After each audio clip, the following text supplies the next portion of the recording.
Yo, it's me, Pops Van Marmalade, and you're watching the Comics-Related Madness Network.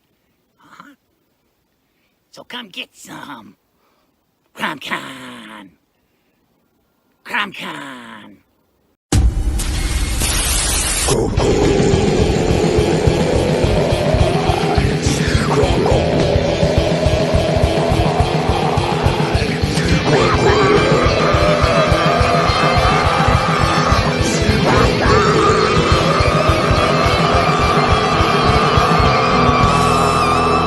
Come get some.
First world, come in and take a seat.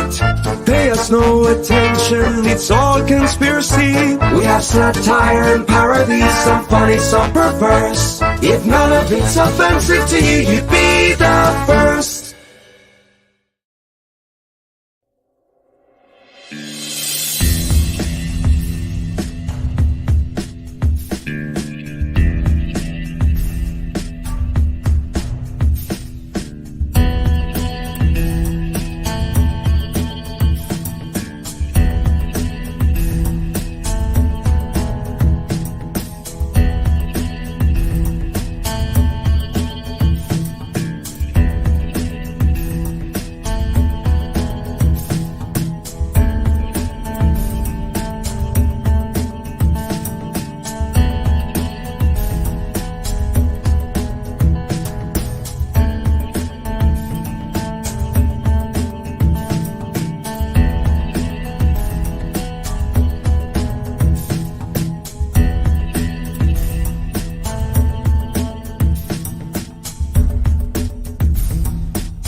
Fairview's coffee has mysteriously gone missing. Mayhem ensues when strange, coffee-craving zombies plague the city. Detective Mickey Potatoes, an overworked public servant, uncovers why ordinary citizens are losing their minds and how to stop the coffee apocalypse. But it involves the mafia. And when you're dealing with mafia crime families, nothing is ever easy.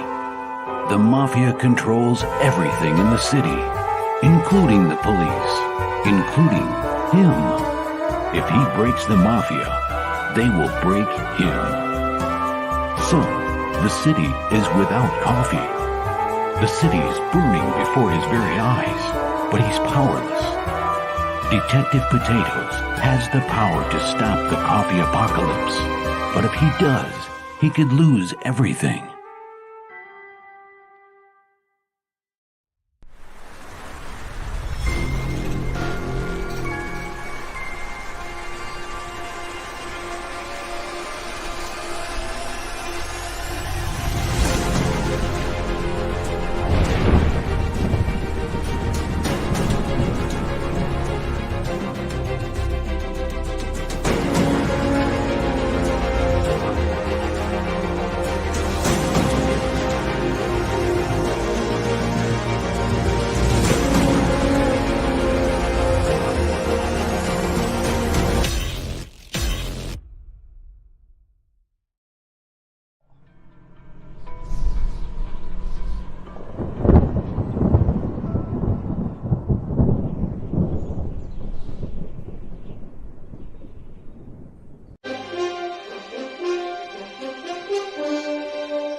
Won't you get in trouble if the boss shows up? I'm looking for a man who You have found one.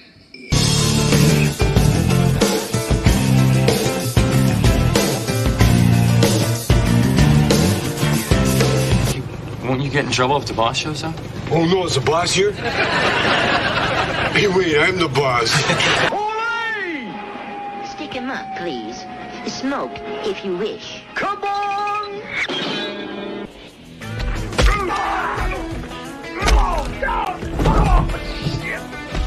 Damn, that hurts, doesn't it? You know what's up. You do know what's up. We are here for the final segment of CromCon 35. And we're not going to be it's not going to be a letdown. There's more, and more. We got, kicking the show off, our lovely friend Corissa Grant going to come hang out with us. We got your boy and my boy and Brian Christgau's boy, Hex freaking Allen, going to be out here talking about Nephilim Squadron. The Allgood show, Michael Ghatti. And actually, Doc has a couple guests, so that's going to be popping. And the Silverline crew at 8 o'clock going to come out and do their thing. And then if anybody wants, we can keep the thing going with an open panel. That's entirely up to you guys. So without any further ado, what's up, Corissa? Hi, how are you? I'm not gonna make Hex just sit in the backstage and watch us for the next half hour. I'm just gonna let him come out and hang out too if he wants to. Give me a nod, give me a heads up, give me a something. Yeah, all right, there he goes. What's up, Hex? How you doing, brother? Hi. I can't hear you because you're muted. Happy anniversary. Thank you, sir. Thank you. It's hey, how's it's it going? Man. 3 years. Shit. Good to see you. Hi, Hex. Hey, Corissa. Good to see you. Yeah, I'm freezing. I didn't even know you guys knew each other. What do you think of that? Huh? Well, we met here. Yeah. Probably. I believe. Yeah, last time I was on CromCon, I think. Yeah, I think so. For doing that. I like to be the guy that does it. People, I got on the madness. Yeah, hell yeah. Cheers. We're all gonna have tattoos. We met on the madness. Oh, that sounds cool. Gotta have the lips. Gotta get the lips on the bicep, right? Oh yeah. Vic, what's up, youngster? Hey. Yeah, I know. I'm pretty sure Silverline's gonna have a good crew for the 8 o'clock hour. We'll be cool with that. We're here right now, to talk about worthy chaos. It's up there. It's up there over her head, right? That would be me. Yeah. But you know what, Corissa? What's that? I know you've been doing the streaming thing long enough that you know how to share your own screen now. I do. See, I'm over here and I didn't have enough time in between shows to stuff my face. So you're going to scroll through your campaign and show everybody, and I'm going to be hiding over here behind my avatar while I cram food in my mouth real fast. Okay? Okay. I'll hopefully Doc or one of my other co-hosts come out here. But, you never know. Should I play the video or do whatever you want? Those are famous last words. Okay. I ain't scared.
Who's this guy screaming at?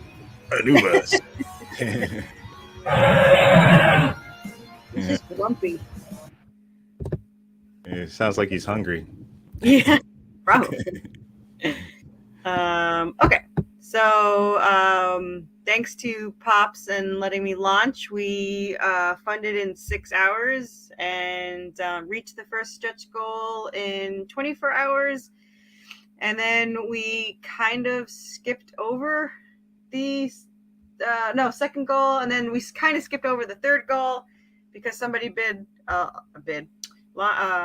lot, and now we're, I can't do math, $84 away from the fourth stretch goal. First, I want to thank Corissa for launching her book on my channel and making us look good. Well, I couldn't do without you, Pops. And vice versa, okay? If you didn't have something cool for us to show people, we're not launching anything either, right? So it's win-win. I like it. There you go. This is our variant cover B. It is the artist, DC artist from Batman and Harley Quinn, Ken Hunt, and it is colored by the amazing CC Dela Cruz, which is the interior artist currently working on Lady Death Universe, but she has a very long list of things she worked on.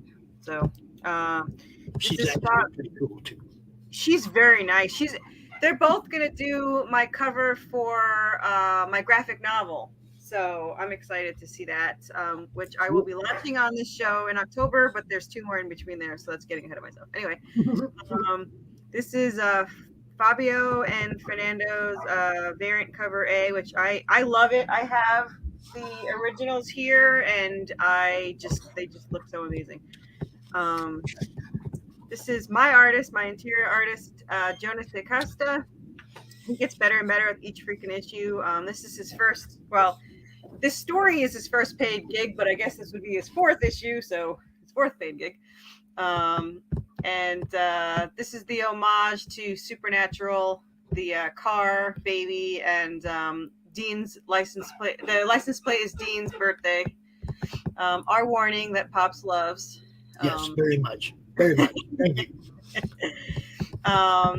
These are some of the beginning pages. I have to say, I love Jonas, how I made the background blurry while she's focusing on getting her weapon or her keychain. And there's a pretty good fight scene. There's like 3 fights in this, but the first one is the bar, and the last one is our subspecies of vampires, which I will get to in a second. There's the gorgeous car baby, which I love. This is my character kicking ass. Hold up.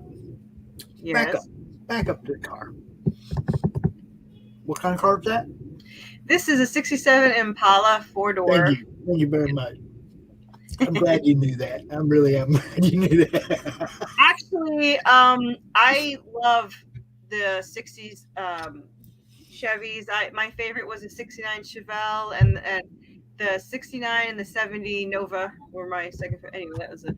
I actually started watching the show because of the car. It wasn't the other way around. Oh, jeez. I dated a guy just because he had a Chevy 69. I'm gonna have to do this. I'm gonna have to do this. Hold on. Let me just see if I can find you a little something that's funny. I think you'll find it amusing. Where are you at? Oh, isn't that cute?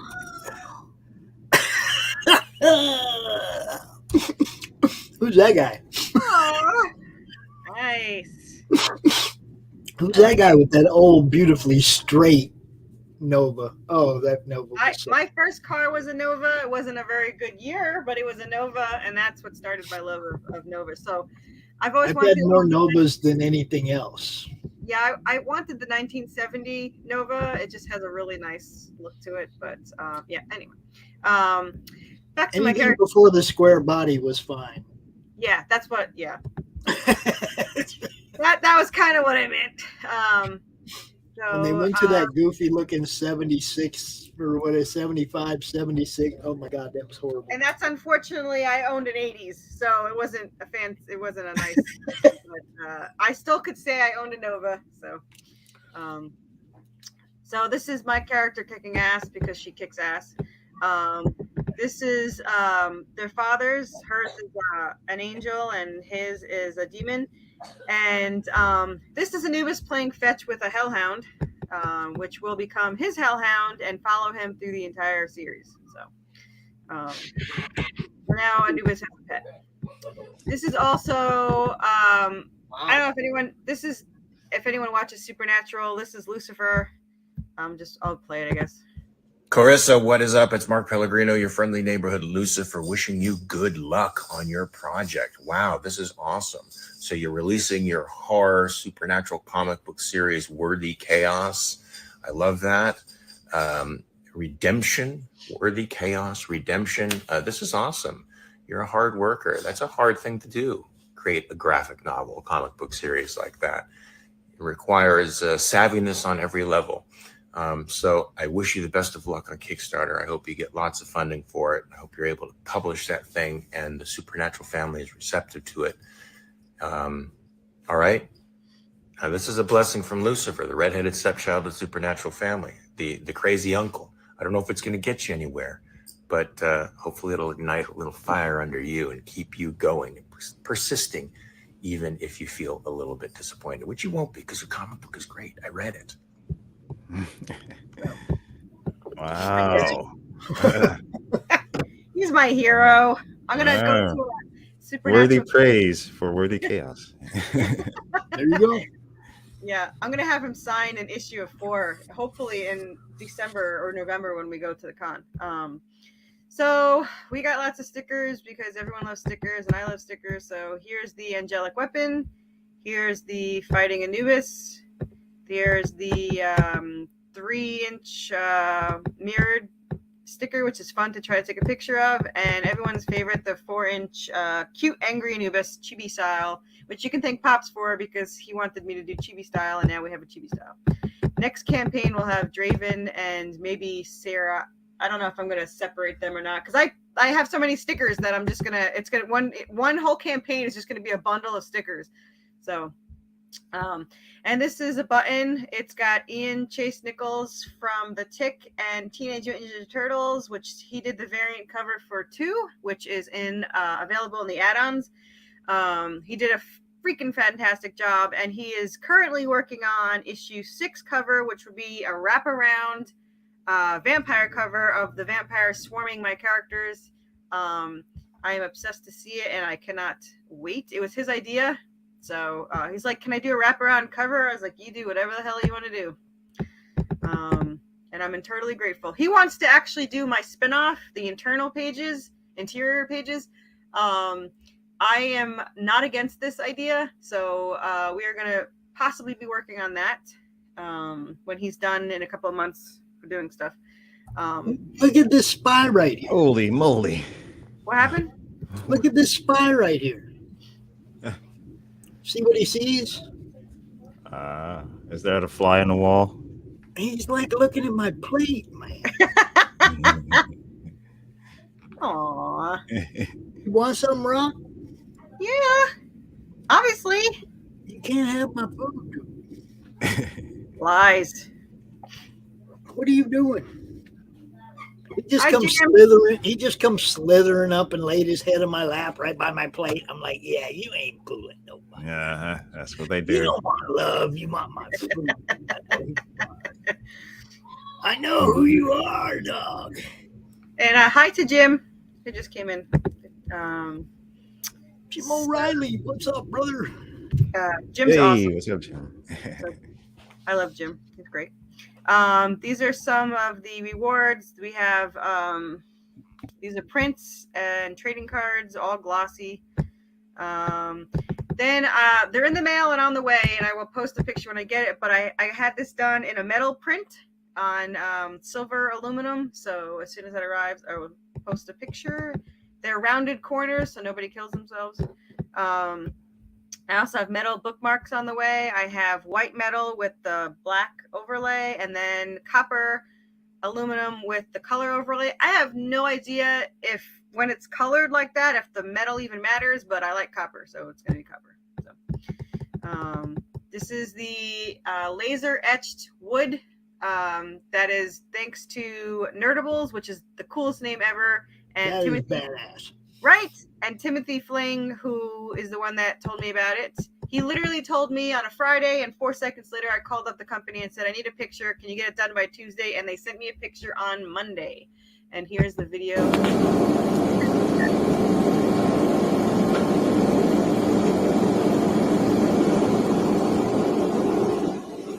I did not think that it would look good. I thought it would be like too fine, tiny little.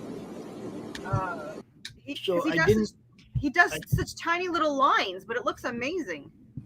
I didn't realize it earlier, but it looks like Roland's campaign is ending right during their segment out here later. And that was not something that was planned ahead of time, but it looks like that's how this is working out.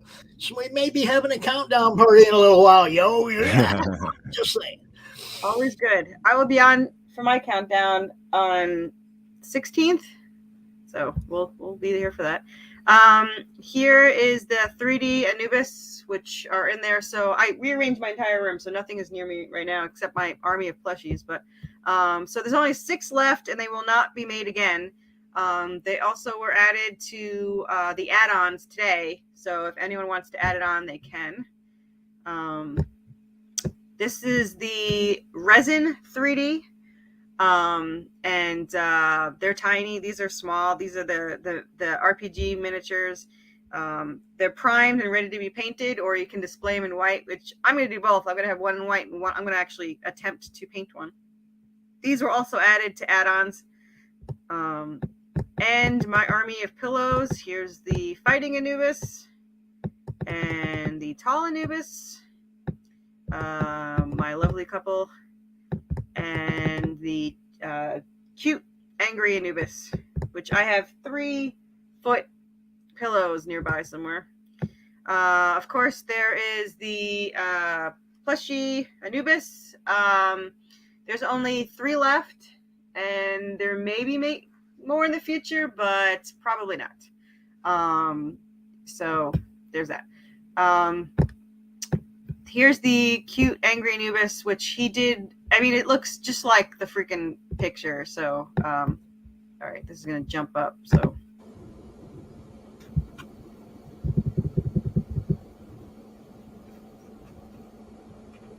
and this is made by hand with clay and painted. Oh, amazing. That's some great detail. My artist is phenomenal. Wow. Is that chocolate under that gold? I tasted it, and no, it is not. No. Yeah. Oh, well. You guys won't get the bite mark one. I'm craving chocolate. Yeah, I am too now. So that's one is still available. This is the characters in a pound of clay. There was one left. My artist refuses to ever make it again because he does not like to sculpt people, and he did it for me. So it is an awesome sculpt, and he said, "Does it freak him out to sculpt people? It looks too real." He's like, bring on the Anubises, and he's gonna do my Hellhound as soon as the picture's done. So I'm doing a Chibi Anubis, Chibi Hellhound statue. And these are all gone. So there was 2, and they were bought. So those probably won't get made again because I really don't want to ship those. So this is the story, which, if anyone doesn't know, it is a Buffy meets Supernatural in Silent Hill in the Resident Evil world with Evil Dead running around. The short version is also Romeo and Juliet in Hell. So there's that. It's a survival horror. She's an angel descendant. He's a demon descendant. And the fathers are after her to get the angelic weapon out of her, which has the power of souls and can tip the scales of heaven and hell in either direction, depending on who gets it. In this version and this issue, we introduce our subspecies of vampires called Clotters, and they have extra strength because their heart only beats every 6 hours, which is just enough to keep rigor mortis off. So if they get cut or anything, it's like a clotted, disgusting blood, which is how we like it. And you can only kill them with chopping off their head or fire. But the main issue is they have a hive mind. So if anyone of them in the family taste your blood, they can hone in and track you anywhere you go, no matter what. And if you kill one of them, they will track you down out of revenge and not stop until you're dead. So guess what happens in our issues? So this is the issue 2 variant. As I said in the ad, all the back issues, PDF and printed, are available in the add-ons. So no one gets left out. Now the stretch goals, for $5 PDF for mine, either of 1 or 4 or whatever, you get the black and white version and the color version. But also, since we reached the stretch goal, you get 16 other #1 issues, and they're all phenomenal. Laurie's is in here, Path of the Pale Rider. There's Nightwolf, which shout out to Rob, which it's live now on Kickstarter. Issue 7 is there, so you can get one right here for $5. Rick got Orphan Bloodline. You got Paul, which is PTSD, which his is live now, which is Prelude to Aurora, and I think it's good till tomorrow, so you gotta go hurry up and get that. Rob, White Owl, is issue 1 and 2 is live now on Kickstarter as well. Timothy Fling's Water Wars, but he has Cryptic, I believe, live right now, which I backed because I back all of these because I love all of them and everyone's awesome. Call of the Cryptid. Call of the Cryptid. Thank you. Now, second stretch goal was reached, so everyone gets the banner. It's a glossy. Well, they don't get the banner, but the picture on the banner, which is the glossy bookmark. Everyone gets one of those. Everyone physical that has a physical reward gets one of those. Now, everyone gets the third stretch goal, which we kind of just jumped over because one of my clients, they got a $600 tier, so kind of jumped over this one. And it is the PDF of issue 1 of the prequel, which shows how Seraphina and Draven met in this lifetime. And in the bottom, you can see Apollo, which we have his plushie, actually all their plushies, but we have the plushies and the add-ons. There's only one of each of them left, and I think there's 2 of the Rat Apollo, and they come with a suede trading card. So anyway, everyone gets that as a PDF. And the fourth stretch goal, which we are $84 away from, is Ken Hunt's original print and a trading card, glossy trading card. And if we reach the 5th goal, then there's a foil and holochrome trading card for Ian Chase Nichols cover. And then add-ons, you can get, like I said, anything pretty much in the add-ons. They got the stickers, the buttons, the old buttons, the back issues, new buttons, the hat. Here's the Rat Apollo. You can get them laying down or sitting down. There's the suede card. Yes, suede. It's weird. I had to see it. Now there it is. Keychain, more stickers. Oh, we have shirts, hoodies, t-shirts. I kept the sweatshirts. Sorry.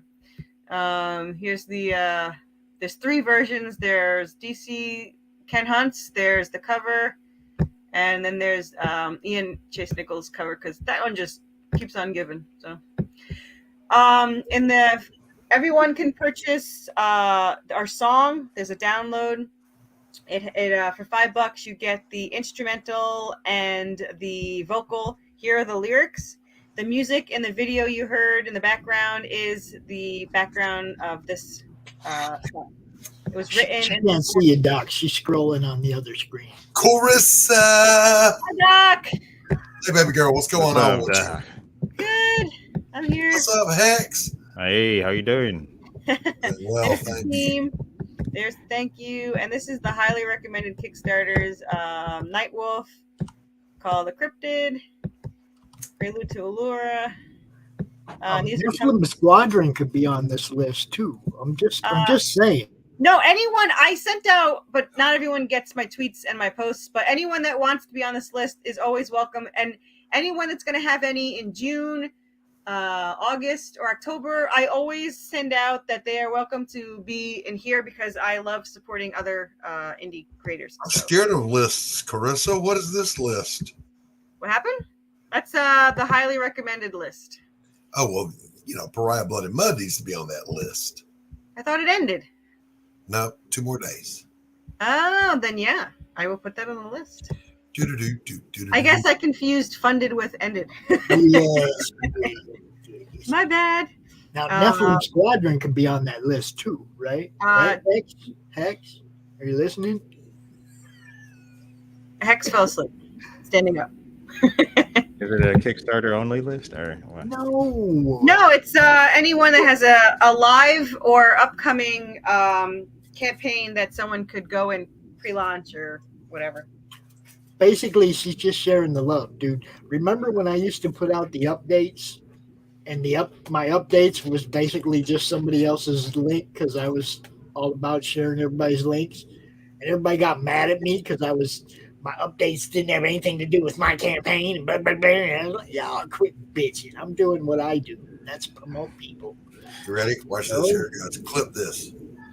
Quit your bitching. Anubis. What was his name? My whole book was about promoting other people. It wasn't even me. The whole thing was about promoting other people. And then it got mad when I would send out updates promoting other people. And it was like, what is wrong with you people? I just discovered that my head goes up and down. This is pretty cool. So, a worthy chaos. Yes, sorry. Back at 15 days left. You're doing good. Halfway through, kicking ass. Yeah, doing good. You can find me anywhere, anytime with Worthy Chaos. So if you you can follow the link, or if you forget the link, all you have to do is search Worthy Chaos, and we pop up. WorthyChaos.com. Yeah. She actually has a website too, Worthy Chaos. I do have a website, worthychaoscomics.com. I'm also on Twitter with almost 5,000 followers, and I wish it would I'm like 80 away, and I'm hoping that once I go over the 80, I can actually follow more people, because I can't even follow people back because of this stupid algorithm or whatever the hell you call it. Oh, I know. Boys and girls, if you're not aware, you may have picked up on this. Corissa Grant is some serious business. Just saying. She ain't playing. I was on a show 2 nights ago, and Rob was on there. Everyone was on there, and they were talking about, Rob's on issue 7, and he's been doing this for 5 years, and he's kicking ass. And I was like, yeah, I'm new. I'm 6 months. Like, what do you want? I was like, I don't know, issue 4. They're like, what? And I was like, 5's already almost done. We're like 5 pages away from being done, and then smart. You're just smart. You came in ahead of the game. That's all. Well, it's easier for me because the whole story's written.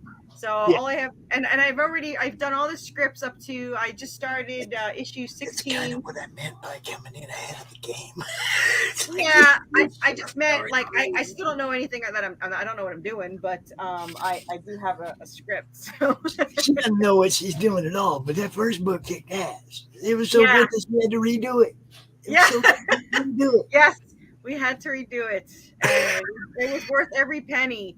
I love my artist, and even when we butt heads, it still works out really good. So I'm very lucky, and he's enjoying it. Probably not as much as I'm enjoying it, but we're working as a team, which is really important to me. I've hired artists before, and I kind of just give them a script, and they give me something back, and I don't even talk to them in between. But with him, it's like, actually, he gets really concerned when something happens to my character. He's like, are they going to be okay? And it's like, yeah.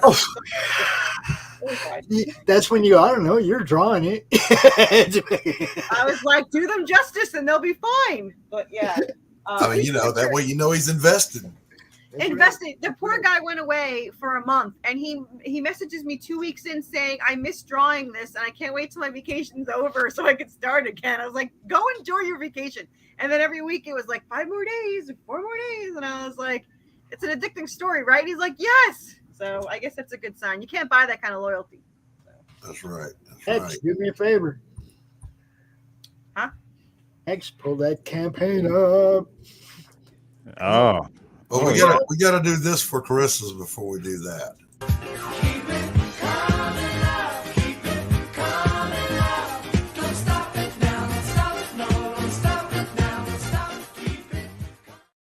Woo! That was for you too. That was for you too, Hex. It was.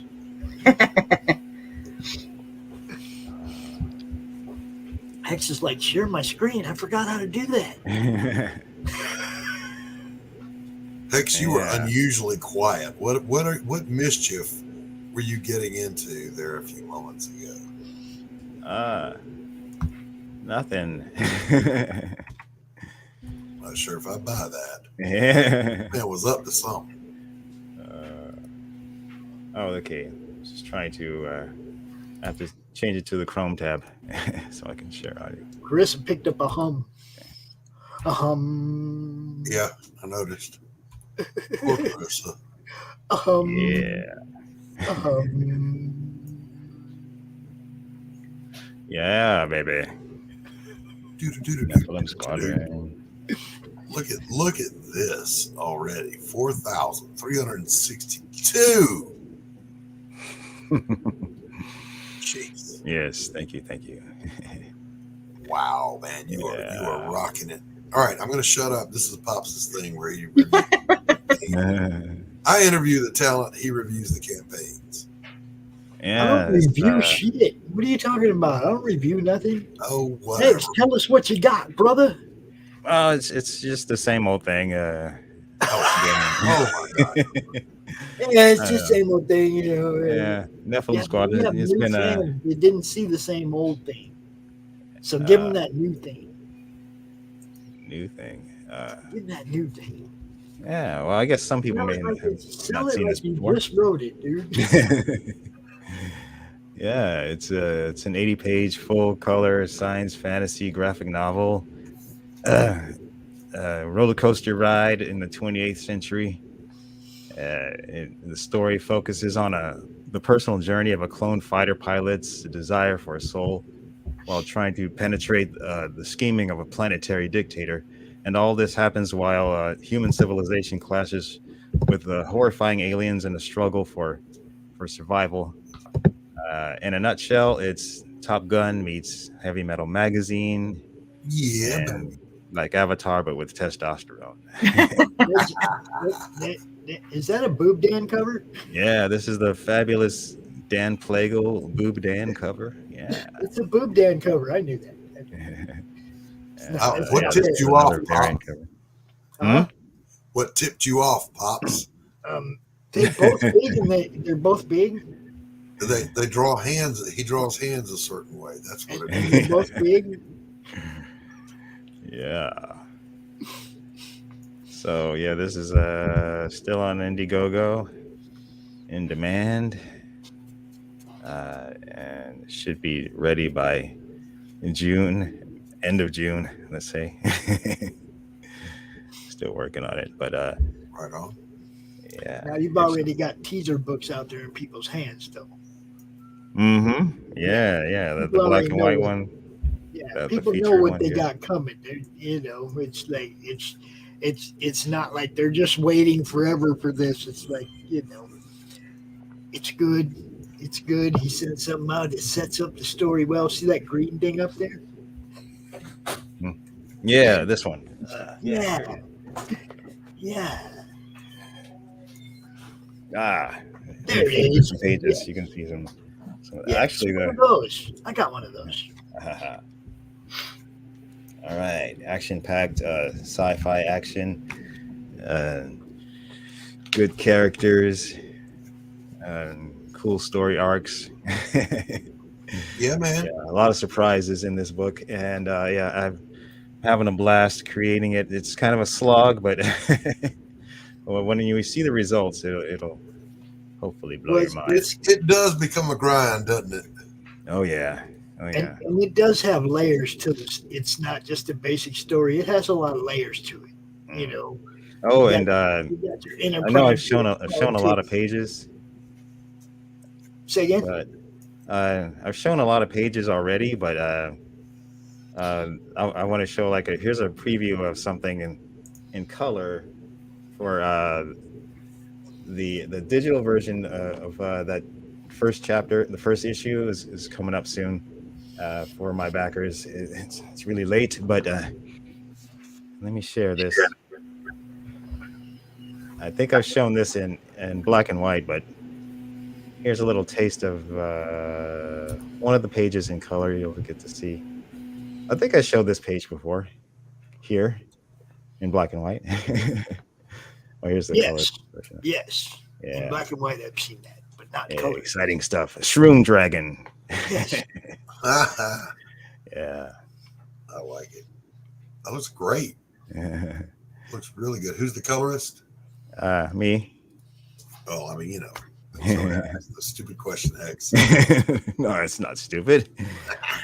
Hex is afraid of colors. I just want y'all to know that. Yeah, I can relate to that. He wasn't his first choice. No, I'm kidding.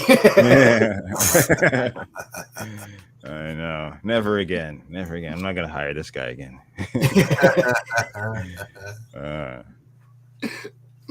And I got some original artwork here. You got like some of the pages you see on the wall back here.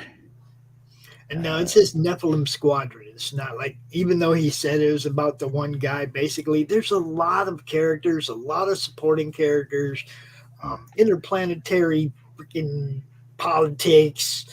I mean, it's like it's a world build. It's not just about this one guy looking for a soul, although that's the main character. But there's a lot more to it than that. It's layers. I just have to focus on one thing during the pitch, Yeah, well, and that's what I'm saying. I just want to make sure everybody knows there's a lot to this. It's got a lot of layers to it. It's not going to leave you flat looking for what happens to one guy. You're going to get invested in the rest of the story. Oh yeah, like Kyle Kokar, the kid in the beginning. He's the son of the dictator. He becomes an important figure later on. And did you check it out, Pops? Yes, I read it.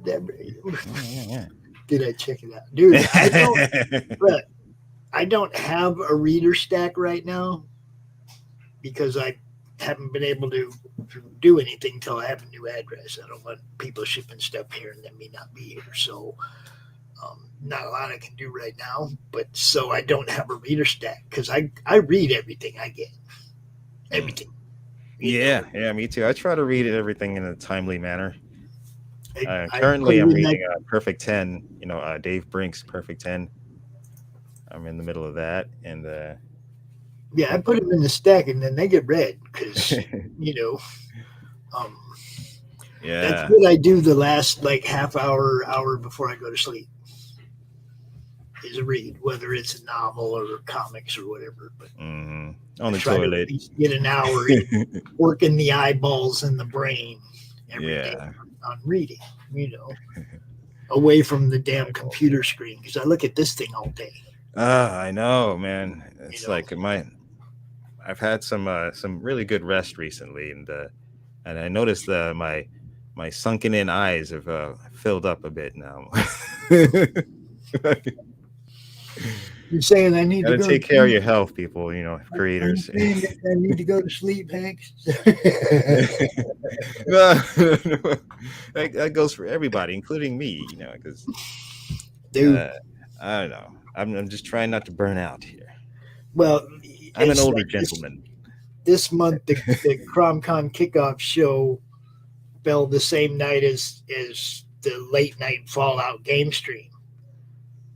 So we went Friday night from the CromCon kickoff show to the late night game stream. That was 3 o'clock in the morning, and then of course the next day, doing CromCon, and then it's like, yeah. It's time to get some rest. There's a reason I wasn't doing CromCon for 3 whole days. The first time I did this, I did it for 3 days, Friday, Saturday, and Sunday, all day. And I never did a 3-day con after that. I'd do a kickoff show maybe Friday night, something to kick the weekend off. But no way I was doing all day 3 days again. That's kind of what this weekend felt like because of the late night game stream.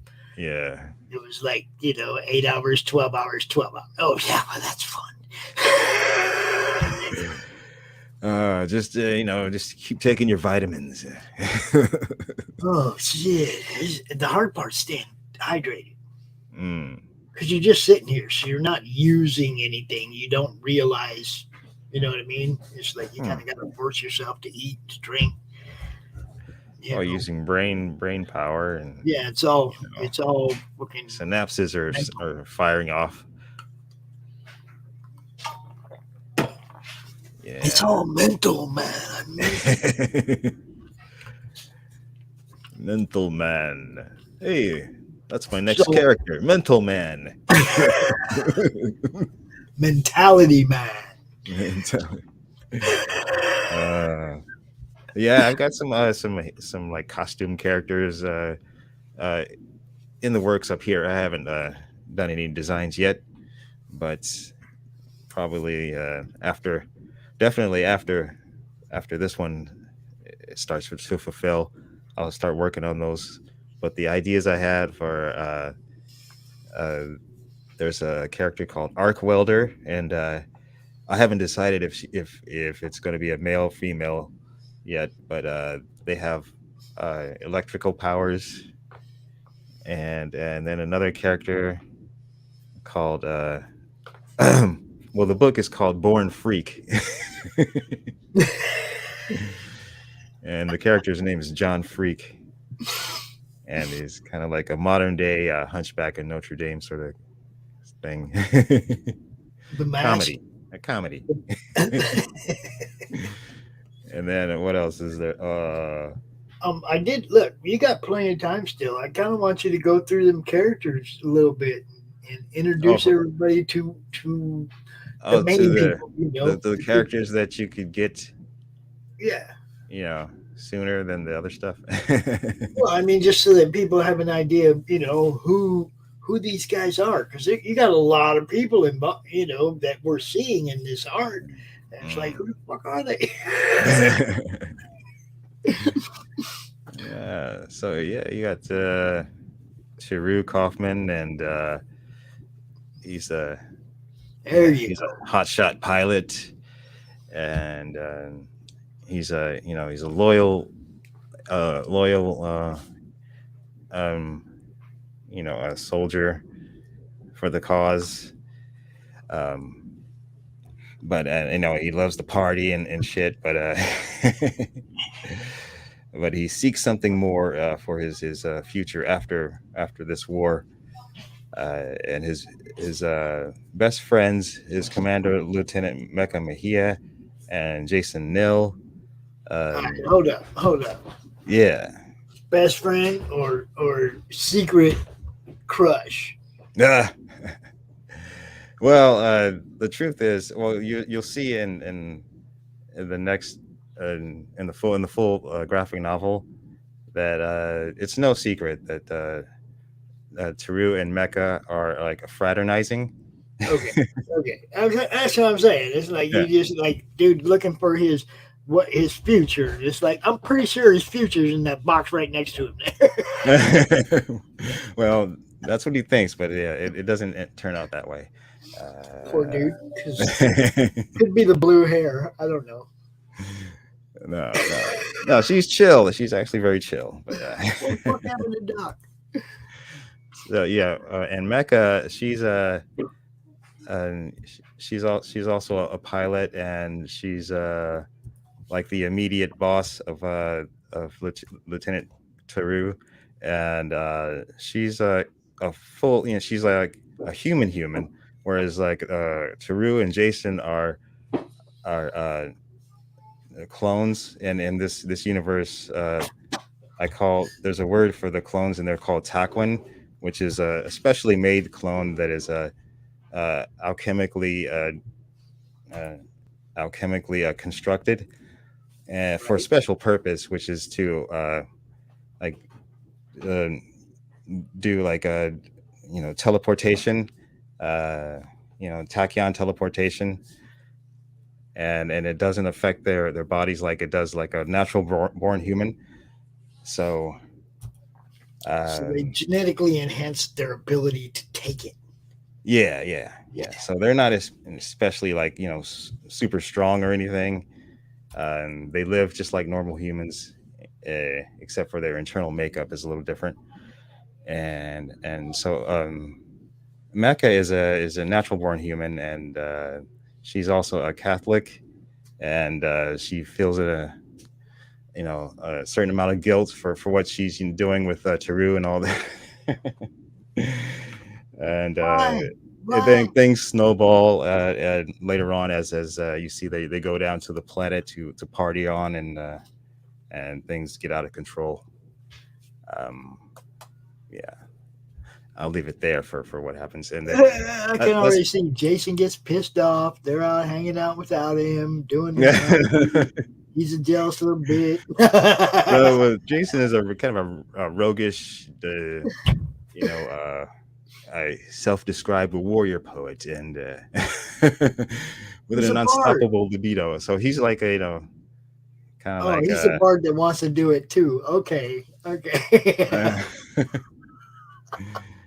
He's cool he's off doing his own thing, but since you're pushing the issue, yes, eventually by volume 3, yes, it'll be Jason and Mecha who are together. See, it was the blue hair. I knew it all along. Yeah. All the blue hairs.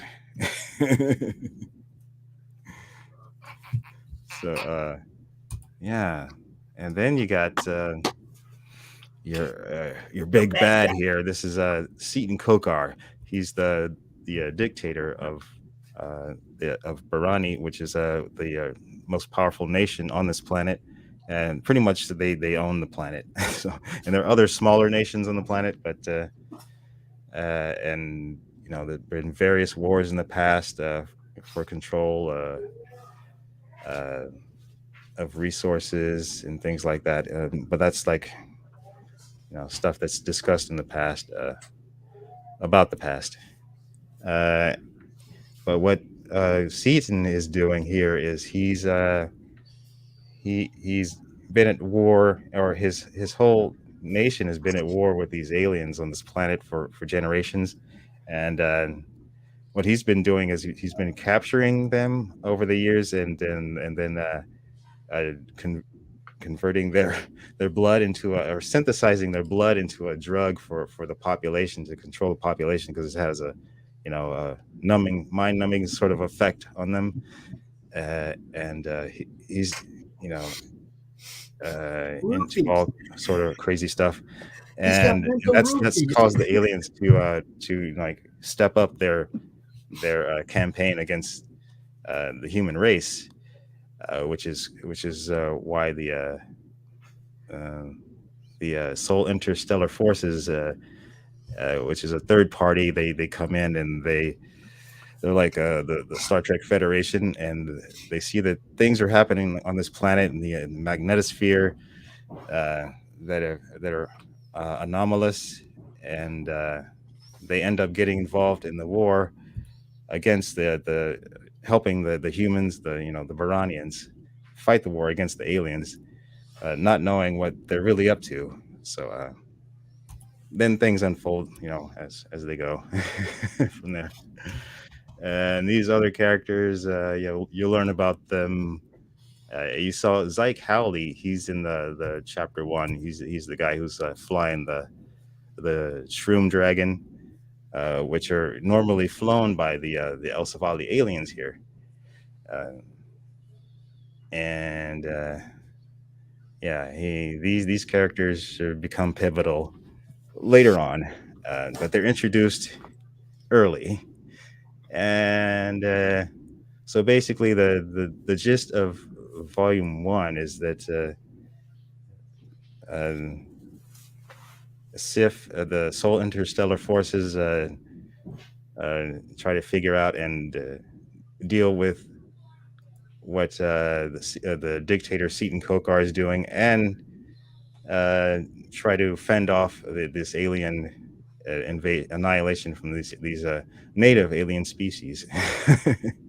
Now there was another aspect to this that I liked, and that was everybody has their own little personal modem flying around with them that connects them to the interplanetary internet. Yeah, the FAMI, the floating autonomous molecular interface. yes. Everybody has their own little like modem that follows them around so they can connect to whatever they want, right? Yeah. And if you have enough resources or money, you can conjure anything you want, like food or a vehicle, a weapon, but you have to be of a certain status to do that sort of thing. Right. Yeah. Or a good hacker, right? Yeah. Whoa. There I go, adding another element. I just saw the wheels start turning in his head.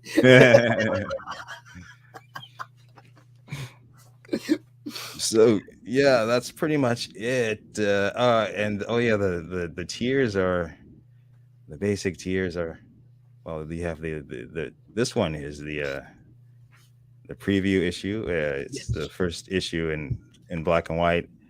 You see up here, and that ships. I can ship that out to you right away if you want to taste of it. The collector in me wasn't waiting on the graphic novel. You put something out, I wanted whatever you put out at the beginning of this story, however it went out, I wanted a copy of that. You see what I'm saying? It's like, yeah, the book is great. I can't wait for it. All that. That's cool. But the thing that you put out, that first piece that actually got printed and published, that's what I wanted first. I can wait for the rest, but I don't want to miss out on that first printing of the beginning of a story. Yeah. It's a rare. It's a rarity. Go by. Yeah. The collector in me don't let that go by. He's still got a few of those left, yo. Get them. Yep, plenty left. Rarity. You're only a few left. Well, not plenty. It's like I think I have like 100 left. That's all you ever see. Like 100. Yeah, never even tell them that. Just I only got a few left. Never even let them know. Oh yeah, 20. Only got 20 left. They ask how many you printed. You tell them that, but then it's always I only have a few left. Because that implies that they're all gone, that people got them all. There's only, you better get one. There's only a few left. Marketing. Okay, think like a businessman. Yeah, selling books, buddy. Hey, it ain't like I came in knowing all this. I've learned a lot the last 3 years hanging out around all these guys and watching and coming up with ideas of my own too. I've had a lot of fun. I've seen ideas that I gave people show up in books. I've seen, ideas that I gave people show up on short films, all kinds of stuff since I started doing this. It's awesome. I just like seeing stuff that I came up with come to life. I don't care where, who, how, it's like, it was a great idea. Somebody's got to do it. Somebody just do it. I don't care. Yeah, absolutely. Yeah. Like we had one thing happen the other night that kind of tripped me out. It's like last night when we were talking to Brian and we showed the Near X sticker that Bill Moss did, right? He did that sticker for for everybody who backed his book during the Madness launch party, right? Yes. Everybody who backed his book during the Madness launch party gets this sticker with low CRoM reflection, because you backed during the Madness launch party. And Brian's like, how come we all ain't been doing that? offering something that you only get if you back during the launch. You know, it's like you got to be there for that first hour, 2 hours, whatever. You got to back it within that first hour, 2 hours, whatever, and you get this for backing it right away, for being part of our launch party, for being part of this taking off. It's like, I don't know why we ain't been doing that the whole time. I know. You know? It's like, I hope we see a whole lot more of that in the future. When you're doing a launch party, I don't care where it is, who you're doing it for, whatever. Offer something to entice people to back during that show. Just for them, not for nobody, you know, just for them people that actually came out and backed you during that show and sort of showed the early support that rocketed your campaign to wherever it ends up. You know, hey, it's a great idea. Do it. Yeah. Do it. I know. Yeah, I've seen a few people do that, I believe. Yeah. Well, I mean, I've seen people that give away like stuff to the first 50 backers or, you know, whatever. But to specialize it down to the people that back during your launch party. That, you know, I thought that was pretty cool. And of course, CRoM and the Reflections.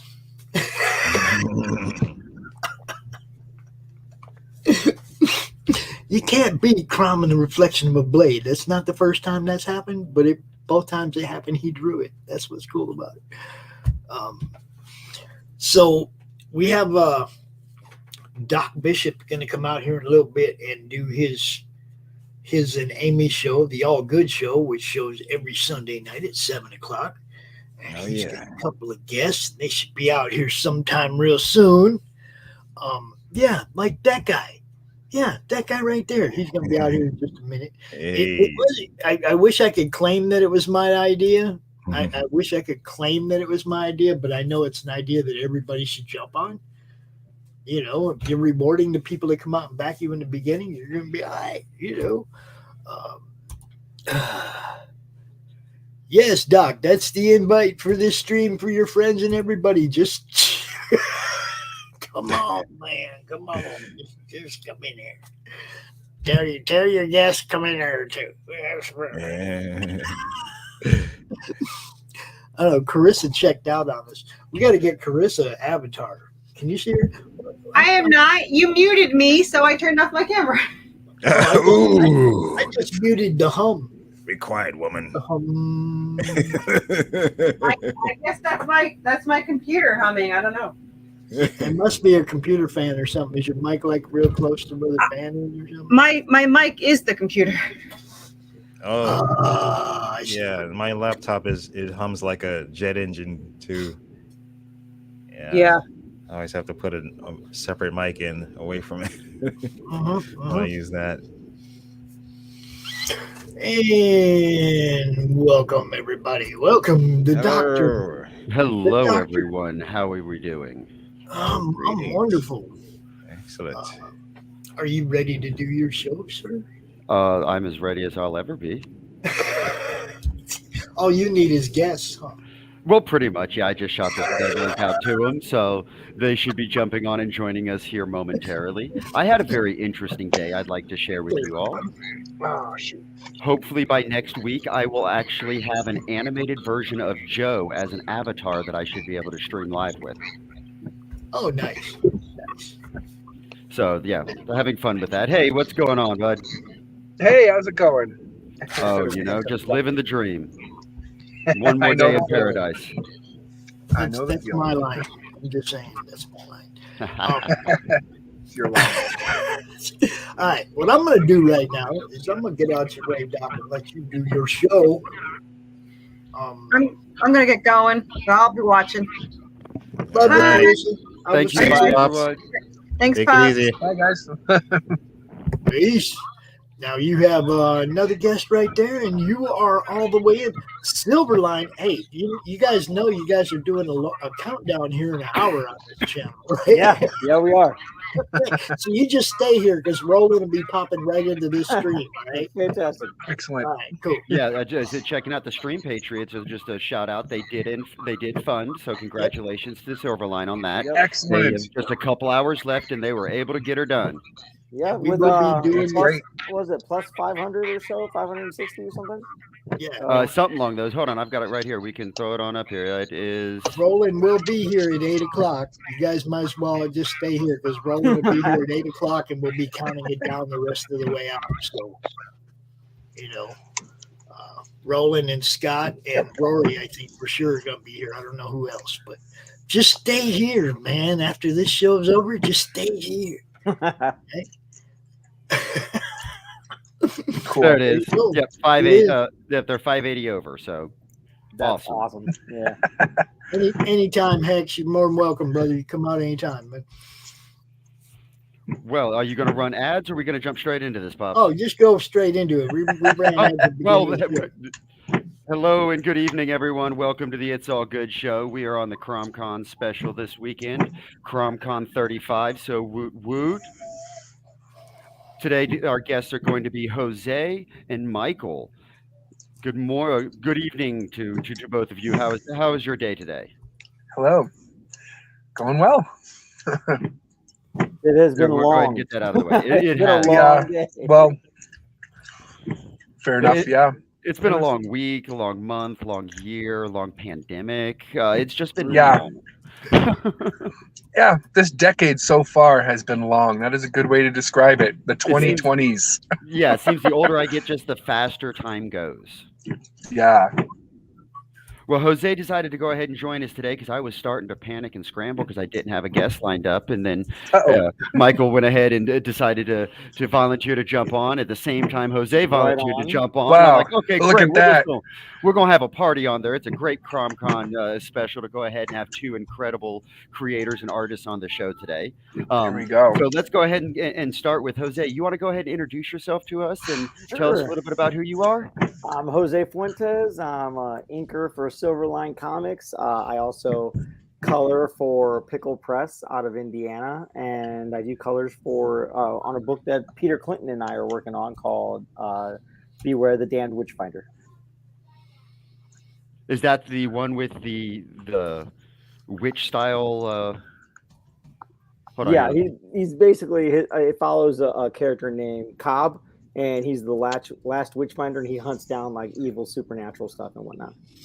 So it's this one right here. Pops, but there it is. That guy. This guy. It. Yep, that's the colors I did. Yep. So you went ahead and look at that. Nice. And that's the latest project you were working on? Yes, sir. Well, that and I just finished issue 2 inks for Silverline's Obsoletes, and I'm working on issue, and I'm also doing a variant cover for issue 2. Right on. And it looks here that you're promoting. You're going to be out there in June in Tampa for the Toys and Comic Cons down there at the Expo. I've actually got a buddy that should be down there, and I'm thinking about trying to squeeze and weasel my way in there. So I might be able to shake your hand that weekend. Oh, that would be awesome. So what are you doing down there? Are you going to be down at Artist Alley? Yeah. I believe I'm going to be in the Artist Alley. I've got books that I've worked on, some original art I've done, and just going to go there and have fun and peddle my wares. Oh, that is incredible. So what is it that got you into the art field as a whole? In the art field, I've always liked drawing. I'm sure everyone that does comic art says the same thing. I actually stopped drawing in like junior high and high school. I was told I was really bad at it, so I should stop. So really? I stopped for several years. I had no support. Like everyone's like, "Oh, I had a great support." Well, no, I didn't. Wow. But how mean? You don't get. I'm sorry, what? How mean of them. Yeah, right? Yeah, a little bit. But, I kept doing it on my own, trying to do it as something part-time, something just as a hobby. But the more I got into it, the more I wanted to do it. And I basically grinded and worked to put my wife through midwifery school. And then when she was done with school, she's like, "All right, you're next. What do you want to do?" And I'm like, "I want to make comics." And she's like, "All right, let's go to school." Yep, let's go make comics. Yeah. Nice. So she said, "What school do you want to go to?" I'm like, "I want to go to the Kubert school. Like, I don't think I have a chance of getting in, but I want to go." And she's like, "Send your stuff in." So I did. And my interview telephone call, I was sure I didn't get in. Like, the guy gave me no indication that he liked anything I did. Wow. And I called my wife because at the time my wife was in Venezuela. because she's my wife's a midwife, and she was down there waiting to deliver a baby. And so I called her up. I was like, babe, I didn't get in. There's no way. Like, they gave me nothing. He didn't like my stuff. I'm going to keep working where I'm working, and that's it forever. And then a couple of weeks later, I got my letter telling me I was in. So. Oh, that is incredible. That is a great Wow. story. Oh, that is awesome. Okay, well, then let's go ahead and pause on that for a second and move on to Michael over there. How are you doing, bud? I'm hanging in there, about to go to work in a couple hours, so that'll be fun. Oh, yeah. A few hours, back to the salt mines. Yeah, back to the salt mines. Yeah. # third shift life, but it's all right. I lived that for 10 years, man. 10 years I did that. Yeah. Yeah, I'm going on about 10 years, actually, give or take. I mean, I was like on and off for the last 10 years, but it's been a good 5 now in a row. That's crazy. Yeah. Right on. Well, let's go ahead and introduce yourself to everybody here, and let's talk a little bit about what you got going on, and then we're going to get together and open it up for us to discuss. Yeah, excellent. So my name is Michael Ghatti, Earth's Best Entertainment, or EB. My comics, Earth's Best Friends, came to me, at least part of it, because it's kind of an anthology of different superhero titles. But Hyper Feeling Ninja Hero is one of the bigger stories I've written of it. The majority of it is that. Came to me in a dream when I was in 3rd grade, and this definitely was inspired by an episode of, if you ever seen Samurai Pizza Cats, that was the inspiration for it. That dream was definitely Samurai Pizza Cats, except I was one of the cats. And then I wrote a couple comics based off that dream. And I drew them, but I was in 3rd grade and I can't draw. And actually, to this day, I probably still draw as well as I did in 3rd grade, which is not good. Stick figures, better in 3rd grade, so I'm right there, right along with you. Yeah, right. No, writing has been my passion pretty much my whole life. Haven't like officially gone to school for it or anything. It's just been kind of a hobby I've been turning. Not that I'm turning it into a career, but it's turning a little bit more than hobby, doing this here and stuff. What I've learned on the industry, the school of hard knocks is every bit of a school. Yeah. Well, that's true. That's true, right? And well, tell us a little bit about the storyline of the premise to this is what Earth's Best Heroes. Yeah, Earth's Best Friends It's like the title of the series, I guess you could say, and then within that series, it's an anthology of different titles. So and is that where we find the felines and? Yeah, so Hyper Feline Ninja Heroes. I know it's a mouthful.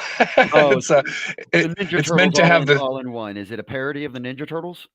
I wouldn't say a parody, more of like an homage. It does have that syllables on purpose. My buddy came up with it because I was calling it Siamese Ninja Heroes before, and my buddy was like, that's a terrible name. They're not Siamese cats. They're not conjoined twins. There's no reason to call them Siamese Ninja Heroes. They're not from Siam, right? So I'm like, all right, well, I have this idea. I have this like ditty running in my head that kind of refers to Ninja Turtles. I was like, so he was like, all right, well, how about Hyper Feline Ninja Heroes? And I'm like, Hyper Feline Ninja Heroes. Yeah, that works.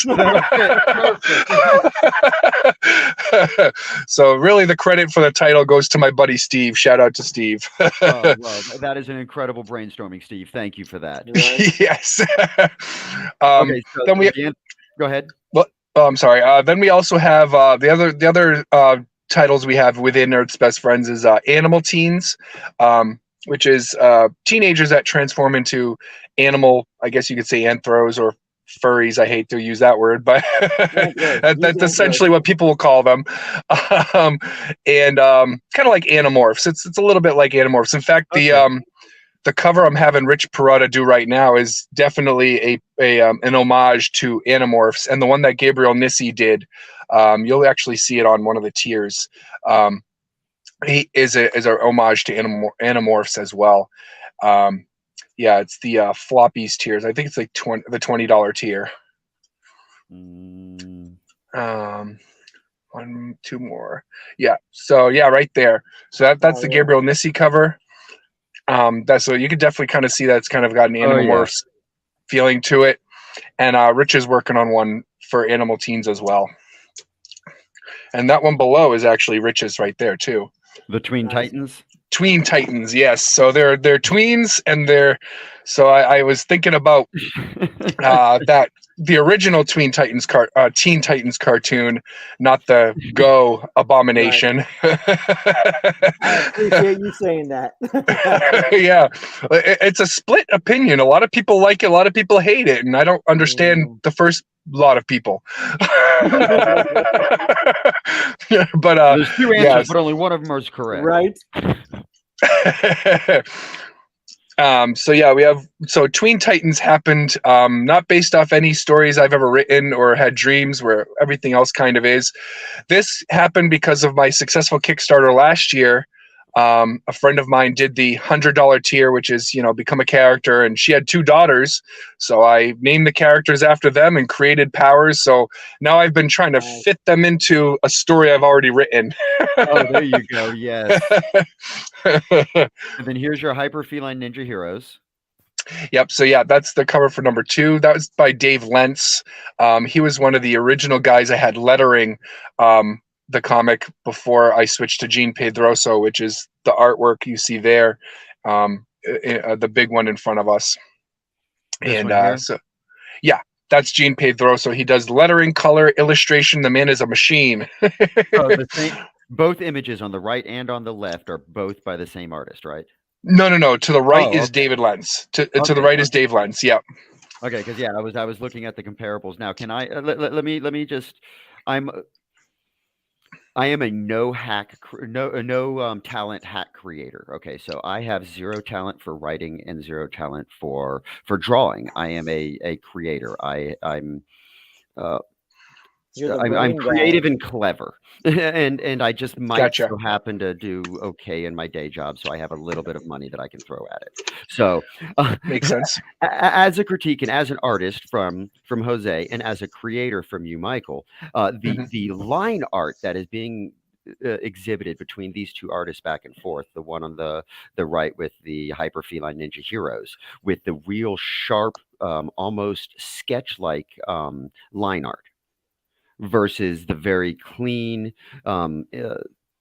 hard line shadows of the left image. Do you see what I'm talking about?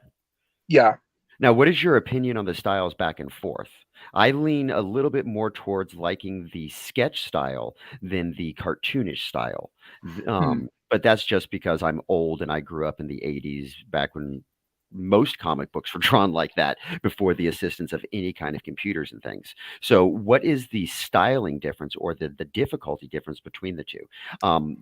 Does that make sense? Am I asking the right question, or should I phrase for it? me, the first thing I always look at are the hands. Can you draw hands well, right? And because hands, even in comics, emote everything you want to do, right? Angles, it's used to direct the reader's mind, to direct the flow of the reading, right? As much as any other angle. This, I like the main picture, right? Yeah. That's Jack. That's Jack Blade. We'll say Jack Blade. I like that. I like the style. The other one's a little more fun. It's a little more, the colors I think stand out more on that, as opposed to the line art. You can see the various things that's going on, and you can see the layers behind that. You can for the other one as well, but the colors are more vibrant in the other one. But I like the line art on the Jack Blade. I like the line art on that one. I say Jack Blade's got an incredible art style itself, but just the stylistics itself is almost individual to the artist, which makes it an incredible field to just look at the beauty and the creativity that these artists are able to deliver with the tip of a pencil. Yeah, it just continuously amazes me every time I look at the talent that we're surrounded by in this world. Oh yeah, it's crazy how much how there are so many talented artists that Marvel and DC won't even like bat an eye at, and it's like, that's fine because we can hire them. Absolutely, yeah. They are just. It's amazing the interpretation that they can bring with the descriptions from a writer or a creator. So that was just something I was pointing out, to the stylistic nature that 2 very good artists were able to bring to the same basic concept or the same writer's interpretation. Oh yeah, Sorry, absolutely. I didn't mean to jump in the middle there. So let's go ahead and No, jump it's all good. to move it down a little bit more. So, yep. Where do you want to go from here? All right. So, right, we'll talk about book 4 a little bit. So Jack Blade is part of. It's not really like a title per se. It's more just like a story, a mini series, I guess you could say. It's called Family Problems.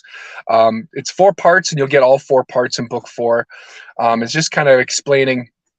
So Jack Blade is the president of the world in this universe. Miracorps is this corporation, defense contractor that became the leader of the world through a series of events that took place that pretty much brought down the world governments except China because China. Yeah. So he's a vice president of the world. He's a super genius because he's only 17, and so the president of the world sought this kid out because he did some great work in genetics, and he became, so first he was just the front of the science division, and then he made him the vice president. So with that, now that he's vice president, he can use the resources of the army and security robots and everything to hunt down his sister, who certainly has a grudge against him and against Miracorps in general. So she's kind of this renegade. It's actually going to be a title called Sandra's Renegades eventually. And I almost said Sonia, and there's a reason for that. She's Sandra Blade. Yeah.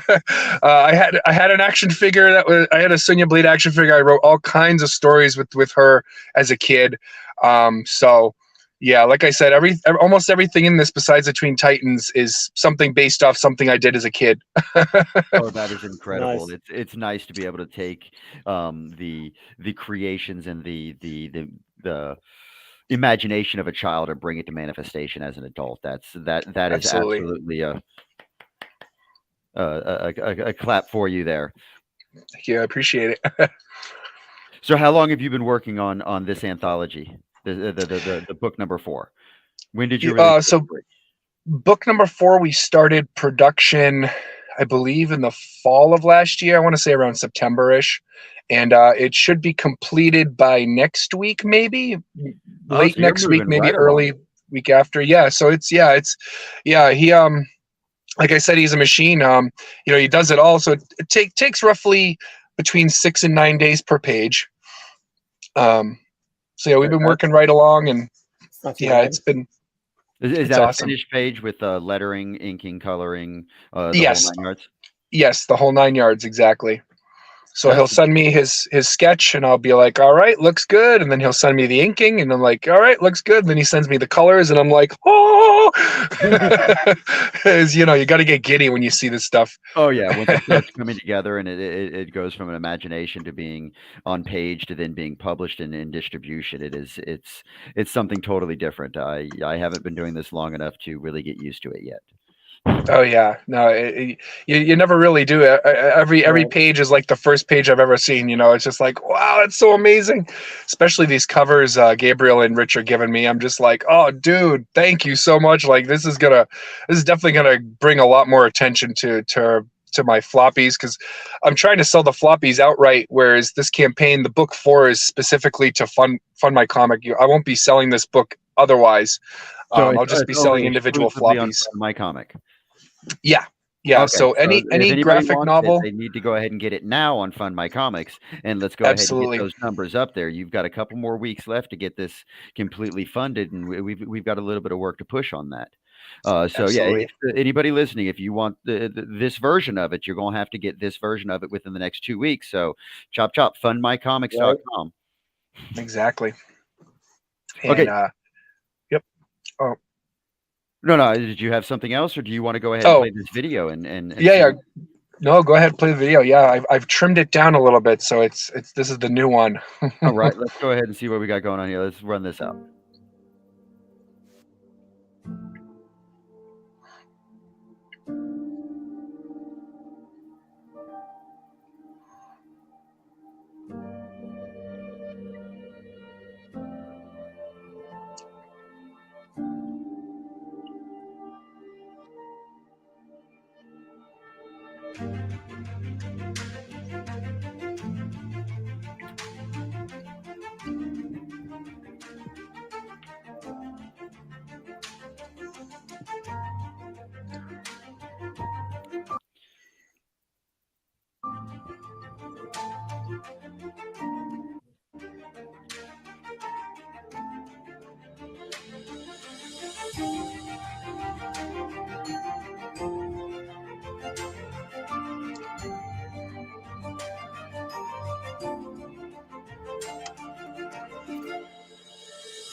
A package for everyone. All right. Yep.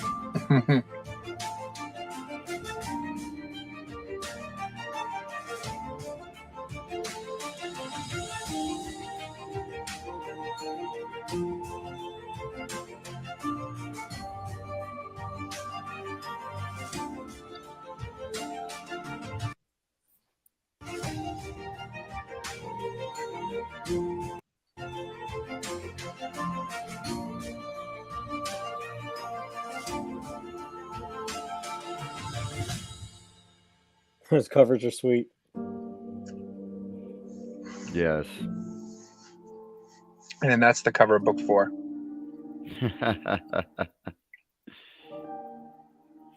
Fund my comic.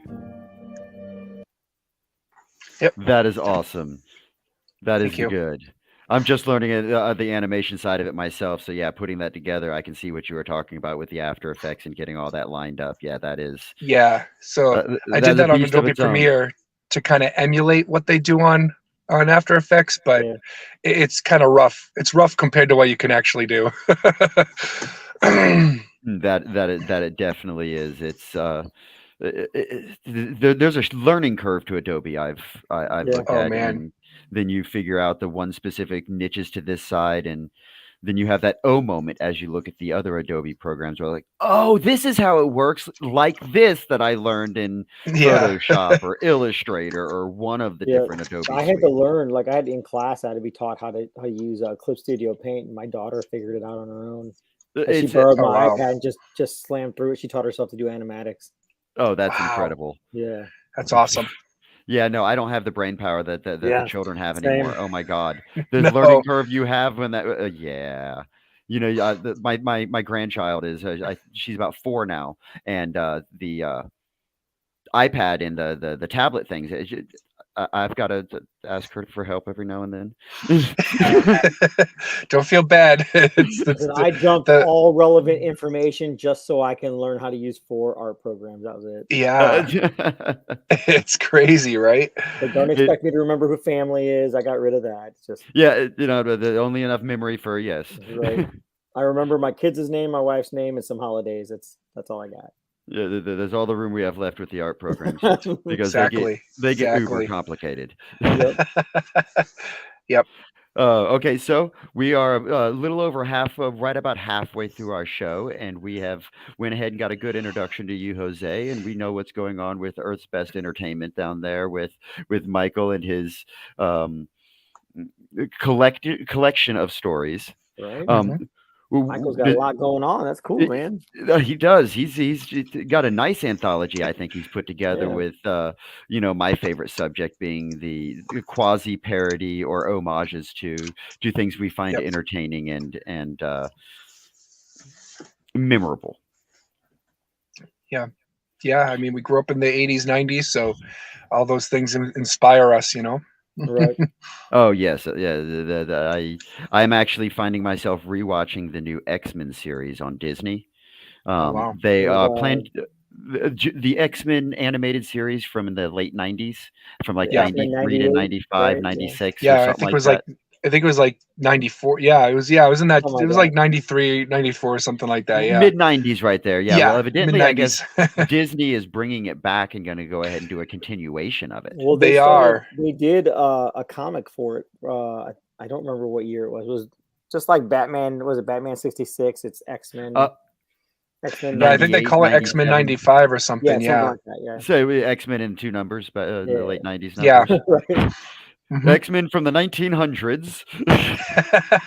20th century X-Men.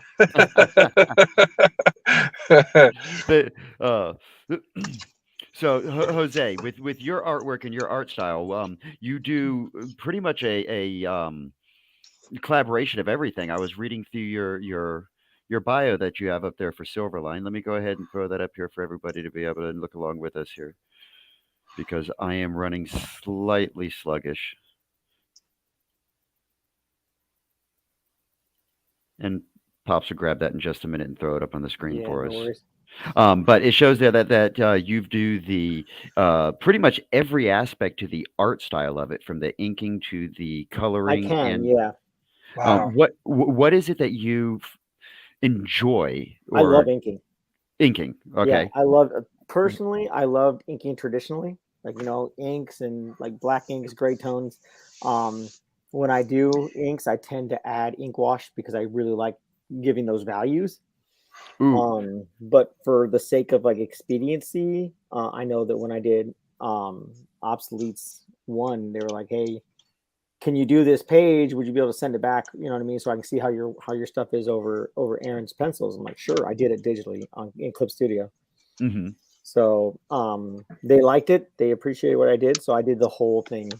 Now, I have zero art experience behind me, so I'm, like I said, learning as we go along. Okay. When you're saying you're saying almost like a grayscale is what you like to do. Yes, Almost great. the When I black put and gray white side. tones, what you do is you take like your black ink and you basically just add water to it. And depending, actually, I learned from Uko Smith that depending on the ink you use, it gives a different value. You can actually create the semblance of like warm tones and cool tones. Oh, right on. Yeah, that was pretty cool. But yeah, like when I do inks, like I'll throw a little bit of gray tones in the background just to like separate it from the foreground, just so that it makes You get a little bit more depth out of it. Yeah. But yeah, I when it comes to like body art and things like that, I would much rather look at a nice grayscale tattoo than something that has all the different colors and See, and I think that's dependent on what you're going for. If you're going for something that's like highly rendered, I think gray tones are better. But if you're going for something, you know what I mean, like that's, I don't know, like I know people that have gotten some really nice like aquatic ones that when they add the colors to them, it looks really Oh, good. yeah, I've seen some colors look really good. I'm not saying they don't turn out incredible. It's just the beauty in the eye of the beholder. It's Right. something that I find myself drawn to, so I can But I like bold absolutely lines. understand So the like when I see, if I see a tattoo or any kind of art and it's got bold lines, like I know Todd Knock does a lot of bold lines, you know what I mean, in his artwork, and that just appeals to me like immensely. Yeah, the nice heavy strong line Yeah. work where you have them bold and stand out is definitely a draw to the aesthetics of the piece. Right. But So, yeah, so I do digital inks mostly, but like for my own stuff, I pencil everything I do. I mean, when I went to art school, like I said, I went to the Cuber school. They taught you every aspect from like writing to inking to penciling to inking to colors. Like you learn every aspect, lettering. so you get a good course in Yeah. every aspect of manufacturing of a comic book. Yes, sir. And or it's heavy graphic right novel. out the gate. Like as soon as we got in, our first week, we had to have like 3 to 5 comic book pages done. Wow. Within it was real intense.